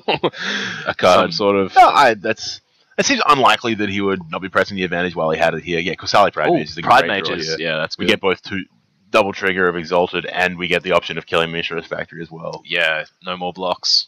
Yeah. So we go waiting for combat here. We're going to decide. Is that a natural foil? I believe that's a natural foil Hierarch, as opposed to the Judge foil. Yeah, the Judge foil has the old border. Oh yeah, of course. I assume David's debating as whether or not he wants to Lightning Bolt Kusali Pride Mage here before attackers. Yeah. He may very well. Because he doesn't get him, he can't activate Mishra's Factory, force him to sacrifice Kusali Pride Mage and kill Mishra's Factory, and then because you attack first, or So if he has Bolt, I think I would cast it on Hierarchy. I think you need to. No. So the Cavern must be naming Wizard, right? Because it cast a Pride Mage. A white creature. Yeah, and here we go. Yeah, getting killed. Yep. So David takes happens. 2. So that does buy David a turn. Hierarch won't kill him next turn without a top deck of another Hierarch or. Yep. So I see mental misstep in Andy's hand. It's got to be feeling pretty good. Yeah. Against a single red source. The Brainstorm, and he's just going to slam the door. Yeah. Don't mind that choice from Andy. No, definitely. Oh, and we see apparently the we're on handshake. one life here. Apparently, so we had the life total slightly incorrect. delayed. But yeah, so Andy, Congratulations, making it through the top 8. we might try and get Andy in the booth. Yeah, here, have a chat maybe to him. Spotter can send in Andy, give him a congratulations, and we'll have a yarn with him here for a bit. Commiserations to David. Your deck seems sweet, and it was good to watch you play it. A couple of really fast, explosive Jaces that were really cool. But yeah, congratulations to Andy, and we'll get him in the booth here in a second. Yeah, the match showed how swingy that particular matchup can be. Certainly. If we bring the thing back to the booth. Yeah. But yeah, we saw Wasteland playing a very important role from both sides, allowing David to take the caverns off and allowing Andy to deny Mission David Factories or being able to cast spells. Yeah. Welcome back to the booth. Yeah. Maitland Cameron here with Paddy Robertson doing the coverage for the Next Level Games Dandenong Eternal Masters Vintage event. You can tell this is the first time that you said the spruiking line. Yeah, this is my first time. I'm fumbling my way through. Who was the coverage? Yeah, I'm getting there. Coverage by Sneak and Show. Yes. And Right. who do you represent? Who do I represent? Yeah. I am a free agent. Okay, all right, no worries. Yeah. Is there anything else we need to plug? Any other sponsors or anything like that? Let's just say it again. Next Level Games Dandenong is bringing you Eternal Masters, the Vintage Weekend. The stream is brought to you by Sneak and Show, and for those of you that are just joining us, and just joining us from just 5 seconds before. Yeah, that's the end of Swiss for Vintage. So 6 Yep. rounds. So we'll be going to top 8 very soon. Tomorrow, if you want to tune in, there'll be Legacy all day, and the Queen's birthday Monday is Australian 7-point Highlander. Yeah, which is a unique and interesting format that you may not be familiar with if you're from overseas. Very good format. Yeah. So yeah, we should have Andy come into the booth any minute now. Yeah, we'll just talk about stuff. Andy will be here in 3 minutes. Okay. No, that's fine. We can keep talking. So yeah, end of the Swiss. We saw 6 rounds. Yep. What do we know about the top 8? Well, we know Andy's in there. We know Adam Amy with made it. Yeah. I'm not sure if we're aware of anywhere else. I hope. Graham King was a winner in. What was Graham? Graham's playing the another Landstill deck. Okay, cool. Yeah. So Graham defeated Laura in that round. So Adam Amy made it. Adam Amy's playing. This is the previous round. Sorry. Very good. Yeah. So. Nope, that's also a previous round. All right, I have too many different. Anyway, Adam Amy's on Oath. So we've got an Oath deck. We've got the Hate Bear. Well, the Maverick, I guess, is probably more accurate. Well, cool. Yeah, it doesn't really matter. Maverick, Hate Bears, they're basically analogous in this situation. Interesting. Andy, hey, Andy. how's it going? All right. Congratulations. All right. Mic's on. So feel free to talk into that. How much did I mess up? It's hard to say. We don't have access to your hand, but I was gonna remark on game 1. It looks like you were so far behind. We tuned in and he'd already turned 1 Jace to you. Yeah, and then he standstilled you, and we kind of just wrote you off. We've been making this faux pas constantly all day, where we're like, "There's no way he could possibly get out of this situation." And we look back. By the time we were busy patting ourselves on the back, and you just flipped the tables. That Dark Confident killed the Jace. Yeah. So how did you not having counterspell for the time walk was not a reliquary is a bit of a beating. Yeah. So it's a nice sort of knowing that I can get the top guy in there afterwards. But yeah, that time walk was. It was primo. That was straight off the top too. All right. I had plans of casting 2/2 drops to try and get through the Jace, and I was like, if I get a Bob and a Teague, one of them will get the Jace. But I'm like, Bob and a time walk, holy shit! I'll take it. Yeah. That was a remarkable turnaround. And I'm gonna ask you about your deck. Did you build it yourself? Yeah, it's 2.5 years old or something. It's had besides some sideboard changes, the only new addition in the last 2.5, since Abrupt Decay came out, the only thing that's been added is that white guy Containment Priest. Oh, okay, all right. So, and even him, I don't know. Having 2 toughness is kind of good against Staff of Nins and the likes, but a dude with no evasion, I've got enough 2-power dudes with no evasion that kind of. Sort of a meta call. The flash getting through a Tangle Wire is really handy. Okay. But he's arguably better than a 4th Graph Diggers in the sideboard. It's just whether he should be main deck over an Avonmine. Sure. So what do you think your good matchups are? What do you think your bad matchups are? One of the main reasons I play it is my good matchups are people who are greedily keeping vintage decks they borrowed. Punishing people for not knowing what's going on. Pretty much. It's a deck where I don't have to think too much. I've played it for long enough, and it's Hate Bears. I kind of beyond learning to mulligan or not. It's a case of, I've got it or I don't. So on a long day like this, especially when I'm a tad short slept, it is a optimal sort of deck for that. The bad matchups are generally I mean, one of the reasons I played is I don't think there's any matchup I go into saying I can't win this. Okay, all right. There's matchups I generally go, well, this is awkward. Like a Merfolk deck with the True Name Nemesis is kind of... Yeah, True Name wouldn't be good for you. That's why I've started running a Zealous Persecution in the board. Yeah, but even that doesn't necessarily get there. Not against Merfolk, especially. Yeah. Well, I mean, I've got no islands, so in theory, between the Path to Exiles, the Swords, the Abrupt Decays, I can keep them off Lords okay. I actually had a pretty good game against the rest of the Merfolk deck. It's just if that True Name comes down. Well, Merfolk is a pile of creatures. Yeah, at that point I go, right, I need a flyer or a second Knight of the Reliquary, and it's kind of, not great. It's a bit rough for you. What, another question I was going to ask? Deathrite Shaman? Nah, he's horrible. No interest. Okay, all right. The main thing is, like, I had a game today where I got a turn 1 Noble Hierarch, turn 2 Trigon, and my opponent quite satisfyingly jammed his Phyrexian Metamorph. I'm like, whatever, swing, Exalted, and he just... the look on his face when I pointed out the Exalted, and he just tilted quite badly. Okay, so anecdotal evidence as to why Deathrite Shaman's not as good as Noble Hierarch. Being able to swing into a Lodestone Golem with anything in my deck because it has Exalted. That's a really nice, hugely relevant. That's a really nice interaction. Metamorph is the best out Stax has to a Trigon Predator, and just the Exalted means no. Pushing it past itself. Just cool. Generally Exalted I found is so much more important than being able to bleed my opponent for 2 life and remove a random card in their graveyard.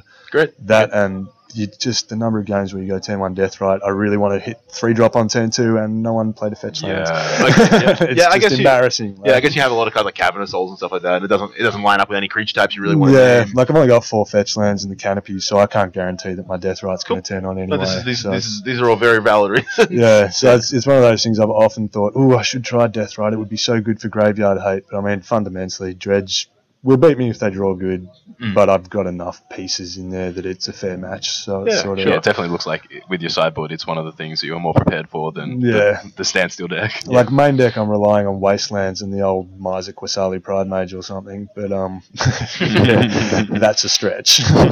So you 5-1 going into top 8. You probably top 2 or 3 seeds. I think I've done okay on that. Yeah. What was your loss against? The loss was against Shop's deck. Yep. I don't know. It was kind of a reasonable game. I felt I got a little bit magicked, but anything can happen against workshops. Yeah, shops will do that. Yeah, so. There's a lot of shops out there today as well. And it's not a horrible matchup for me. Once again, part of the reason I play this deck, I'm more permanent heavy than most people, and I've got Quasali's main deck. I can lock them out under their own spheres sometimes. Yes, for sure. Knight of Reliquary is a house against stacks. It seemed very impressive. Brick. All right. Well, well done today. Thanks, man. Yeah. Good luck in the top 8. We'll probably have you on camera again at some point in time because your deck is unique and cool. That's all right. Cheers. Thanks. Cheers. Good luck. My pleasure, man. My pleasure. Right, that was cool. It was interesting thinking about how Deathrite Shaman is a lot stronger in sort of like Modern and Legacy than it is in Vintage. I didn't think about that Exalted interaction.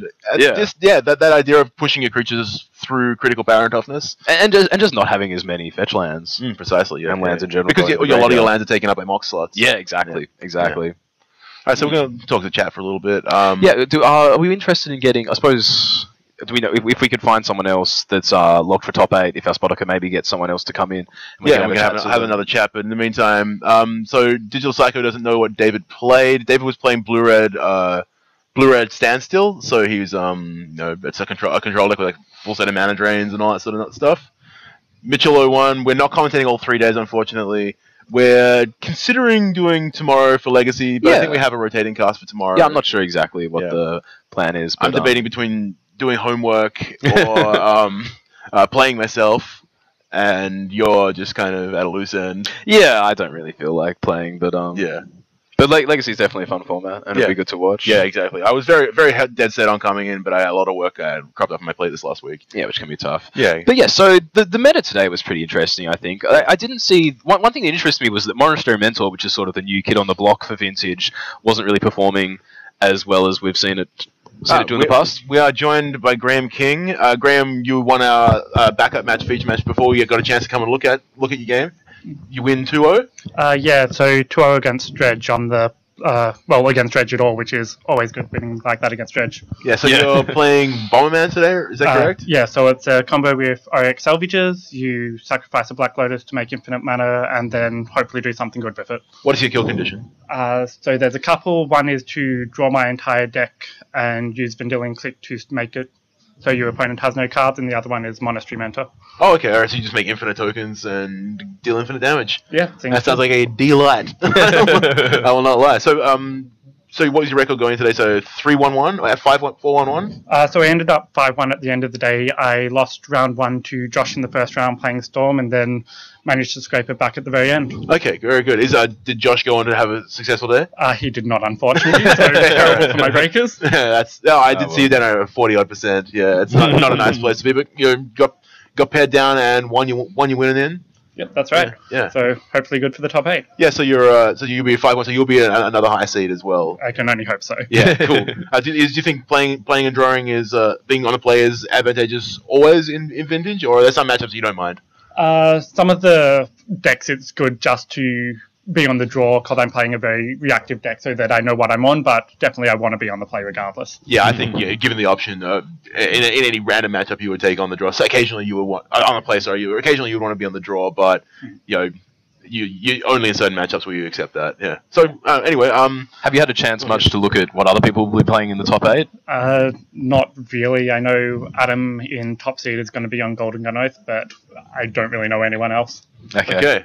Yeah. Well, congratulations, Graham. We'll see you. Thanks for coming in and having a chat. Good luck in the top 8, and we'll see you on camera. All right. Thank you very much. Yep. Good luck. Cheers. Yep. We really are getting. Oh, that was mine. Yeah. We really are getting a good selection of decks today. Like, despite there being a lot of shops. Yeah. So I'm going through here. I've got. When we were setting up for coverage, we went through and picked out everyone who's playing Workshop and everyone who's playing Dredge and made a mark against them in the player list and said we will not feature them if we possibly can. Yeah. Especially to avoid horrible things like the Workshop mirror. Yeah, just matchups which don't make for entertaining viewing. But anyway, we have 1 Workshop, 2, 3, 4, 5, 6, 7, 8, 9, 10. So we have 10 players out of 50 are playing Workshop. So 20% of the field is Workshop today. Considerable amount. And we have 1, 2, 3, 4, 5, 6. We have 6 Dredge players as well. That's honestly less Dredge than I was expecting. Yeah, I mean, I guess it's like moderately affordable. Yeah, it's definitely a lower barrier to entry than some of the. Yeah, once you can find someone who's got Bazaars to lend you, you can probably put the rest of the deck together yourself. Yeah, assuming you know enough people. But yeah, it's definitely been interesting following the progression of creatures through Vintage with stuff like Delver and Delver's sort of gone out of fashion a bit, but Young Pyromancer and Monastery Mentor have picked up the mantle. Yeah, it's part of that whole design philosophy from Wizards. Because creatures are so good these days. Yeah, they're making creatures that are powerful enough, but also cheap enough for them to make the port over into Eternal formats. Eternal formats were never like not wanting creatures; they just didn't have very good creatures to select from. Exactly, because when all the power levels tied into 4 and 5 mana creatures, then that's not playable. But when you have stuff like Young Pyromancer, where you can play 2 mana and get a very difficult to deal with threat, I think suddenly this is when you see creatures making the port over to Vintage. Especially things like Young Pyromancer, Delver, and Monastery Mentor that are low cost and reward you for doing things that you already want to do in the format. Yeah, precisely casting spells. Casting spells. And who doesn't like casting spells? Yeah, Workshop players. Andy Horn as well. And Workshop players. Yeah, Workshop players don't like anyone casting spells. Precisely. So we've probably got a little while to go until top 8. We're gonna take a little break. It looks like, we've got 1 minute left. We have 1 minute left on the round, so we're probably gonna take a maybe 5-10 minute break, get top 8 announced, and then we'll come in here and debrief you, and we'll get down to the games. Yeah, that sounds good. Oh, yep. Our spotter's telling us that it sounds good, so it's confirmed that we can say that it does sound good. And yes, sound good is confirmed. Yeah. So we'll go get the top 8 announced and be back very soon. Cool. I'm very excited. Yeah, thanks very much for joining us. Stay tuned. All right. Right.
in the booth.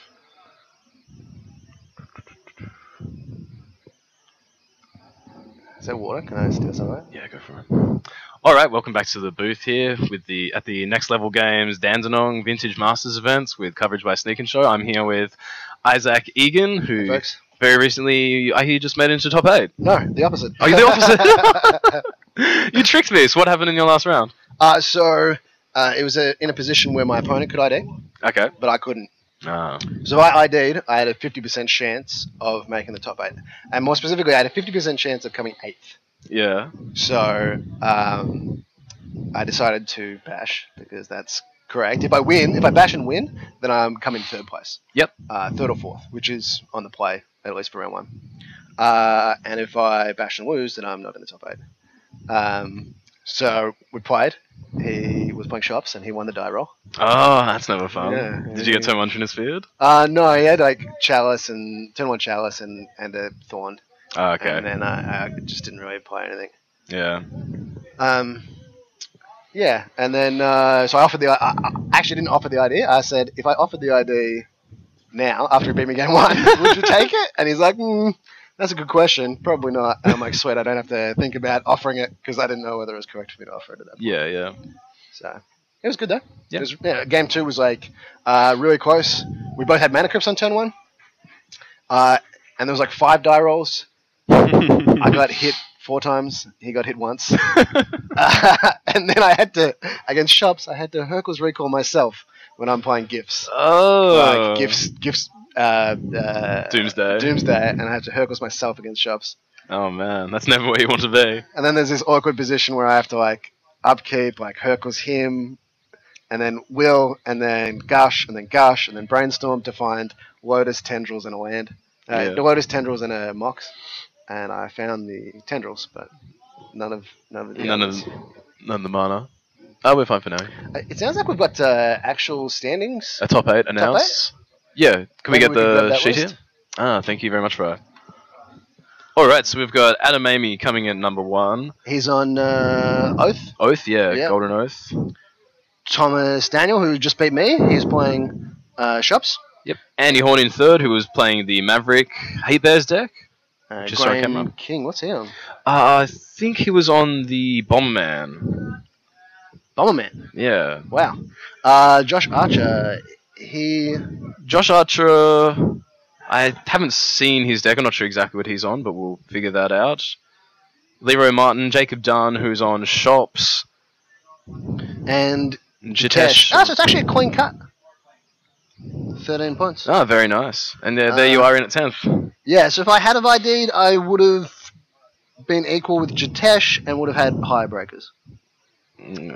Fantastic. So if I had have ID'd, I would have got in, but yeah, but it's a big thing to be on the play in Vintage. Yeah, for sure. Especially with a bunch of shops in the top 8. So, yeah. So I think I'm happy with the decision to bash. Yeah. No. How did you feel about your deck choice? If anyone's interested in the Doomsday deck, Dan did an article. Step 1, read the article. Step 2, read it again. Step 3, read it a 3rd time. That seemed. I saw you over the course of the day going through those steps. Like, it doesn't even make sense. Like tested against people. Like, just goldfishing is not enough. Yeah, for sure. Every situation that I played today, like, I didn't come up in the 2 times I goldfished before this tournament. well, that's the thing with Doomsday is that you can Doomsday and win, but your opponent's can have different things, and you need to stack your piles accordingly. Yeah. Playing around different things. Like, he could have misstep, he could have path, he could have what's the Mindbreak Trap. He could have Strip Mine under Thorn of... Could that ever happen? Yes, it could. It turns out that I could play around that. Yeah. So what did you think about the deck in general? It's very good. It's very, very good. I don't think there was there definitely wasn't a match where at the end of it I didn't make an error. Like, I realized that I made an error. There might have been a game where I didn't make an error. Oh, that one on feature. Oh yeah, the one where you turn 1-1. Turn 1. Yeah, that was probably close to good. Yeah, that one was the only one I think I didn't error. But like, it's really interesting, and it's a great, like, if you love puzzles, then it looks interesting. I'm sort of thinking about maybe spending the next year in intensive training to come back to Masters next year and be able to pilot without Dan abusing me. I think that like if you wanted to test the deck, the best way to probably do it would be on Moto. Yeah. But with like a couple of people watching you, and kind of a think tank type situation. Yeah, that's what I was saying. With Paddy and me here, I feel like we were sort of like with with all our powers, we were honing in to get to the right play. But on your own, sort of in that sort of in-game situation, it's a lot harder. Yeah. Today, like I was asked to just then last round, I was asked to play faster. Yeah, I'm not surprised.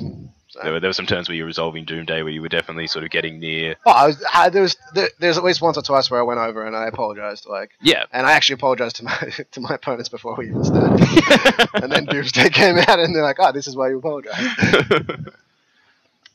Great day though. Yeah, no, it was good. It was really good turnout. 49 people was more than I was expecting for this event, and the meta was really varied. We had about 20% shop decks, but apart from that, it was a lot of creatures, a lot of mana drains, a lot of everyone playing sort of a lot of interesting stuff. Yeah, sweet. What are we gonna cover first up in the top 8? I'm not sure exactly, but we'll have to look at what the pairings. It'll be, look, this is Oath. Oath is what's Jitesh on? I'm not sure. We need someone here rifling through these. Then we got Shops versus Shops with Jacob Dunn. Okay, well we're going to avoid the Shops mirror. Then we got the Junk. It's Junk. Andy Horn is on. Yeah, Andy Horn's on Junk. Maverick Junk thing. I don't know. Either Andy or Adam, I think, would be good matches. Their decks have been pretty interesting. Fun to watch. Yeah, cool. What's Leroy Martin on? If everyone could write their name in the same bit, that'd be great. But it's not the world we live in. Then we got Graham King on the Bomberman versus Josh Archer. Mullet one that I was looking for. Josh Archer's on Shops. No, what am I looking for? Is it Josh Archer is on Shops? No. He could be. Oh, we've got our list here of Shops players. Oh, really? Yeah. The W's are Shops and the D's are Dredge. Yes, Josh Archer is on Workshops. Okay, so there's a Shops versus Bomberman. There's a Junk versus something. The Shops mirror. Ew. Yeah. And then whatever Jitesh is on. So cool. Some interesting matches to cover. Yeah, for sure. It's definitely not all Dredge. Yeah. Yeah, if we could get Paddy or someone to come in here and let us know where we're going to be as far as features go, that'd be good. I'm just trying to find Adam Amy's deck list there. The Oath player. Who do you want to win?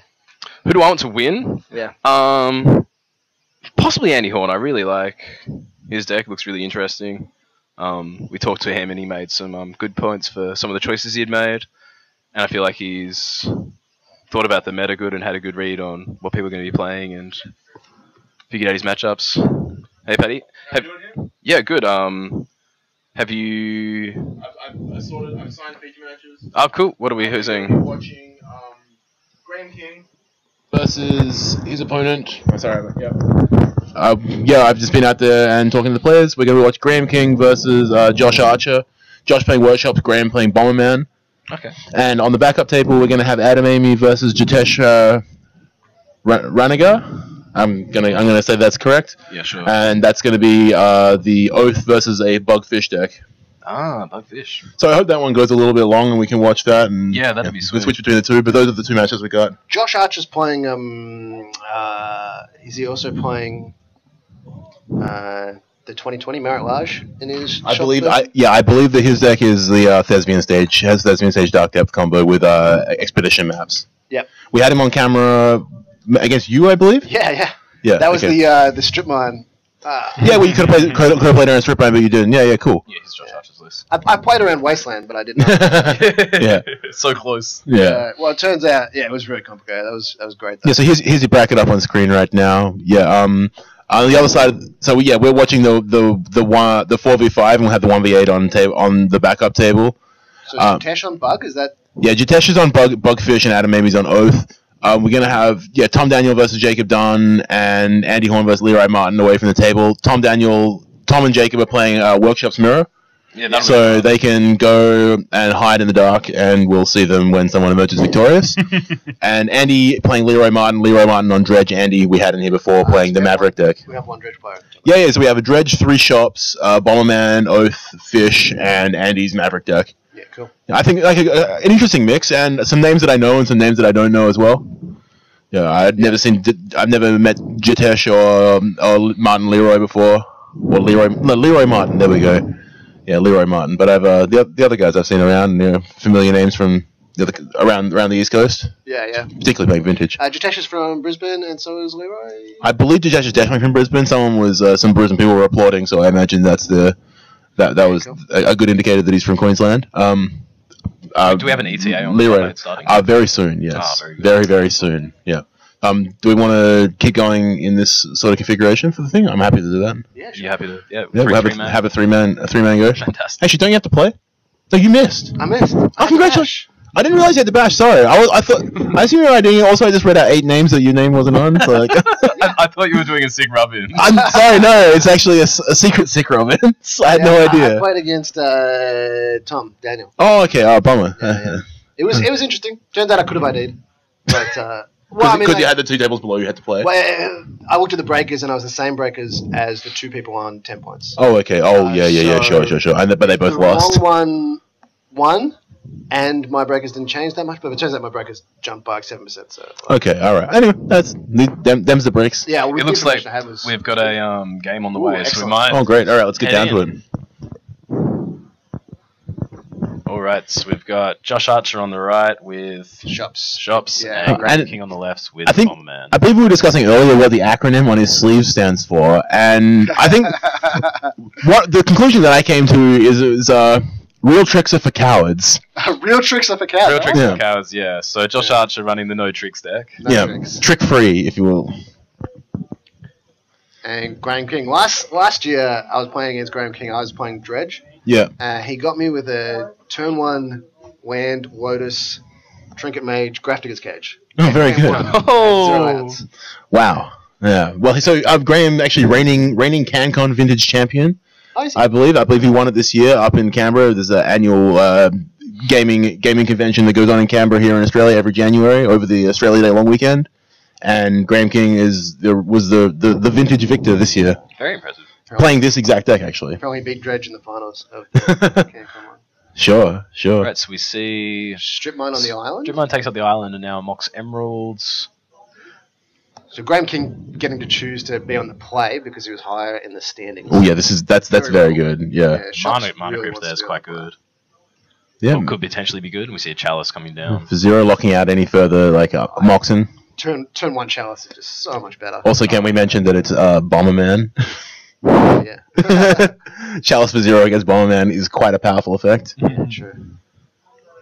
Here we go. The coin flip. We don't know what's actually going on here, but we'll. Usually it's odds is burn. Like that's what. I don't know if that's. Okay, we're rolling with odds equals burn here. Okay, cool. It appears to be where we're at. How would you, for those of you that aren't familiar with Bomberman in the chat, how would you quickly give a rundown of the deck? Okay, Bomberman is a artifact-based combo deck. So it uses Auriok Salvages, which is a card that lets you return trinkets, which are artifacts that cost 1 or 0. Yeah, one or less from the graveyard to your hand. It does this to do this with Auriok Salvages requires 1 white and 1 colorless mana. So if you have an artifact that costs 0 that adds more than 2 mana, aka TBL, our good friend the Black Lotus, or Lion's Eye Diamond, you can generate infinite mana, and with infinite mana you can return any number of other trinkets to give you recurring effects. Stuff like infinite mana. Then you do some whatever you want. At your leisure. Yeah. Once you've executed the trick, then you can perform other lesser tricks. So we've seen there a Mana Drain countering Khan the Steel Golem, which is, I believe, the Silver Golem rather. Yeah, Khan Silver Golem is Josh Archer's general. Yes, he believes he has 2 copies of it, so he's violating the EDH rules of Singleton. Actually chosen to put it into his graveyard instead of the command zone. Do you think that is to do with Goblin Welder or some sort of... he must have some kind of recursive effect here. Yeah, we definitely talking some nonsense. Wire coming down now. Also, we haven't been cursing on stream either. We've been avoiding that. Yeah, sorry. We've been talking garbage, but we haven't been swearing.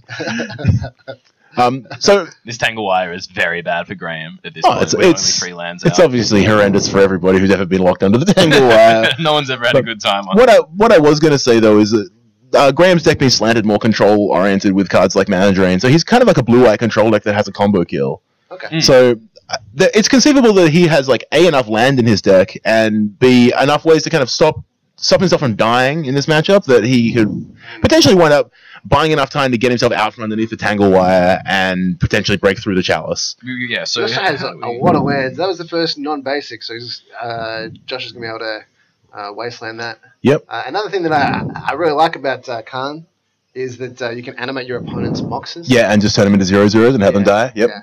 Very powerful. an interesting Khan interaction advantage I've seen once was where someone tinkered for Time Vault and then untapped it with Voltaic Key, and in response his opponent animated it with Khan, and then he was like, I'll take an extra turn, and he was like, no, it's got Summoning Sickness.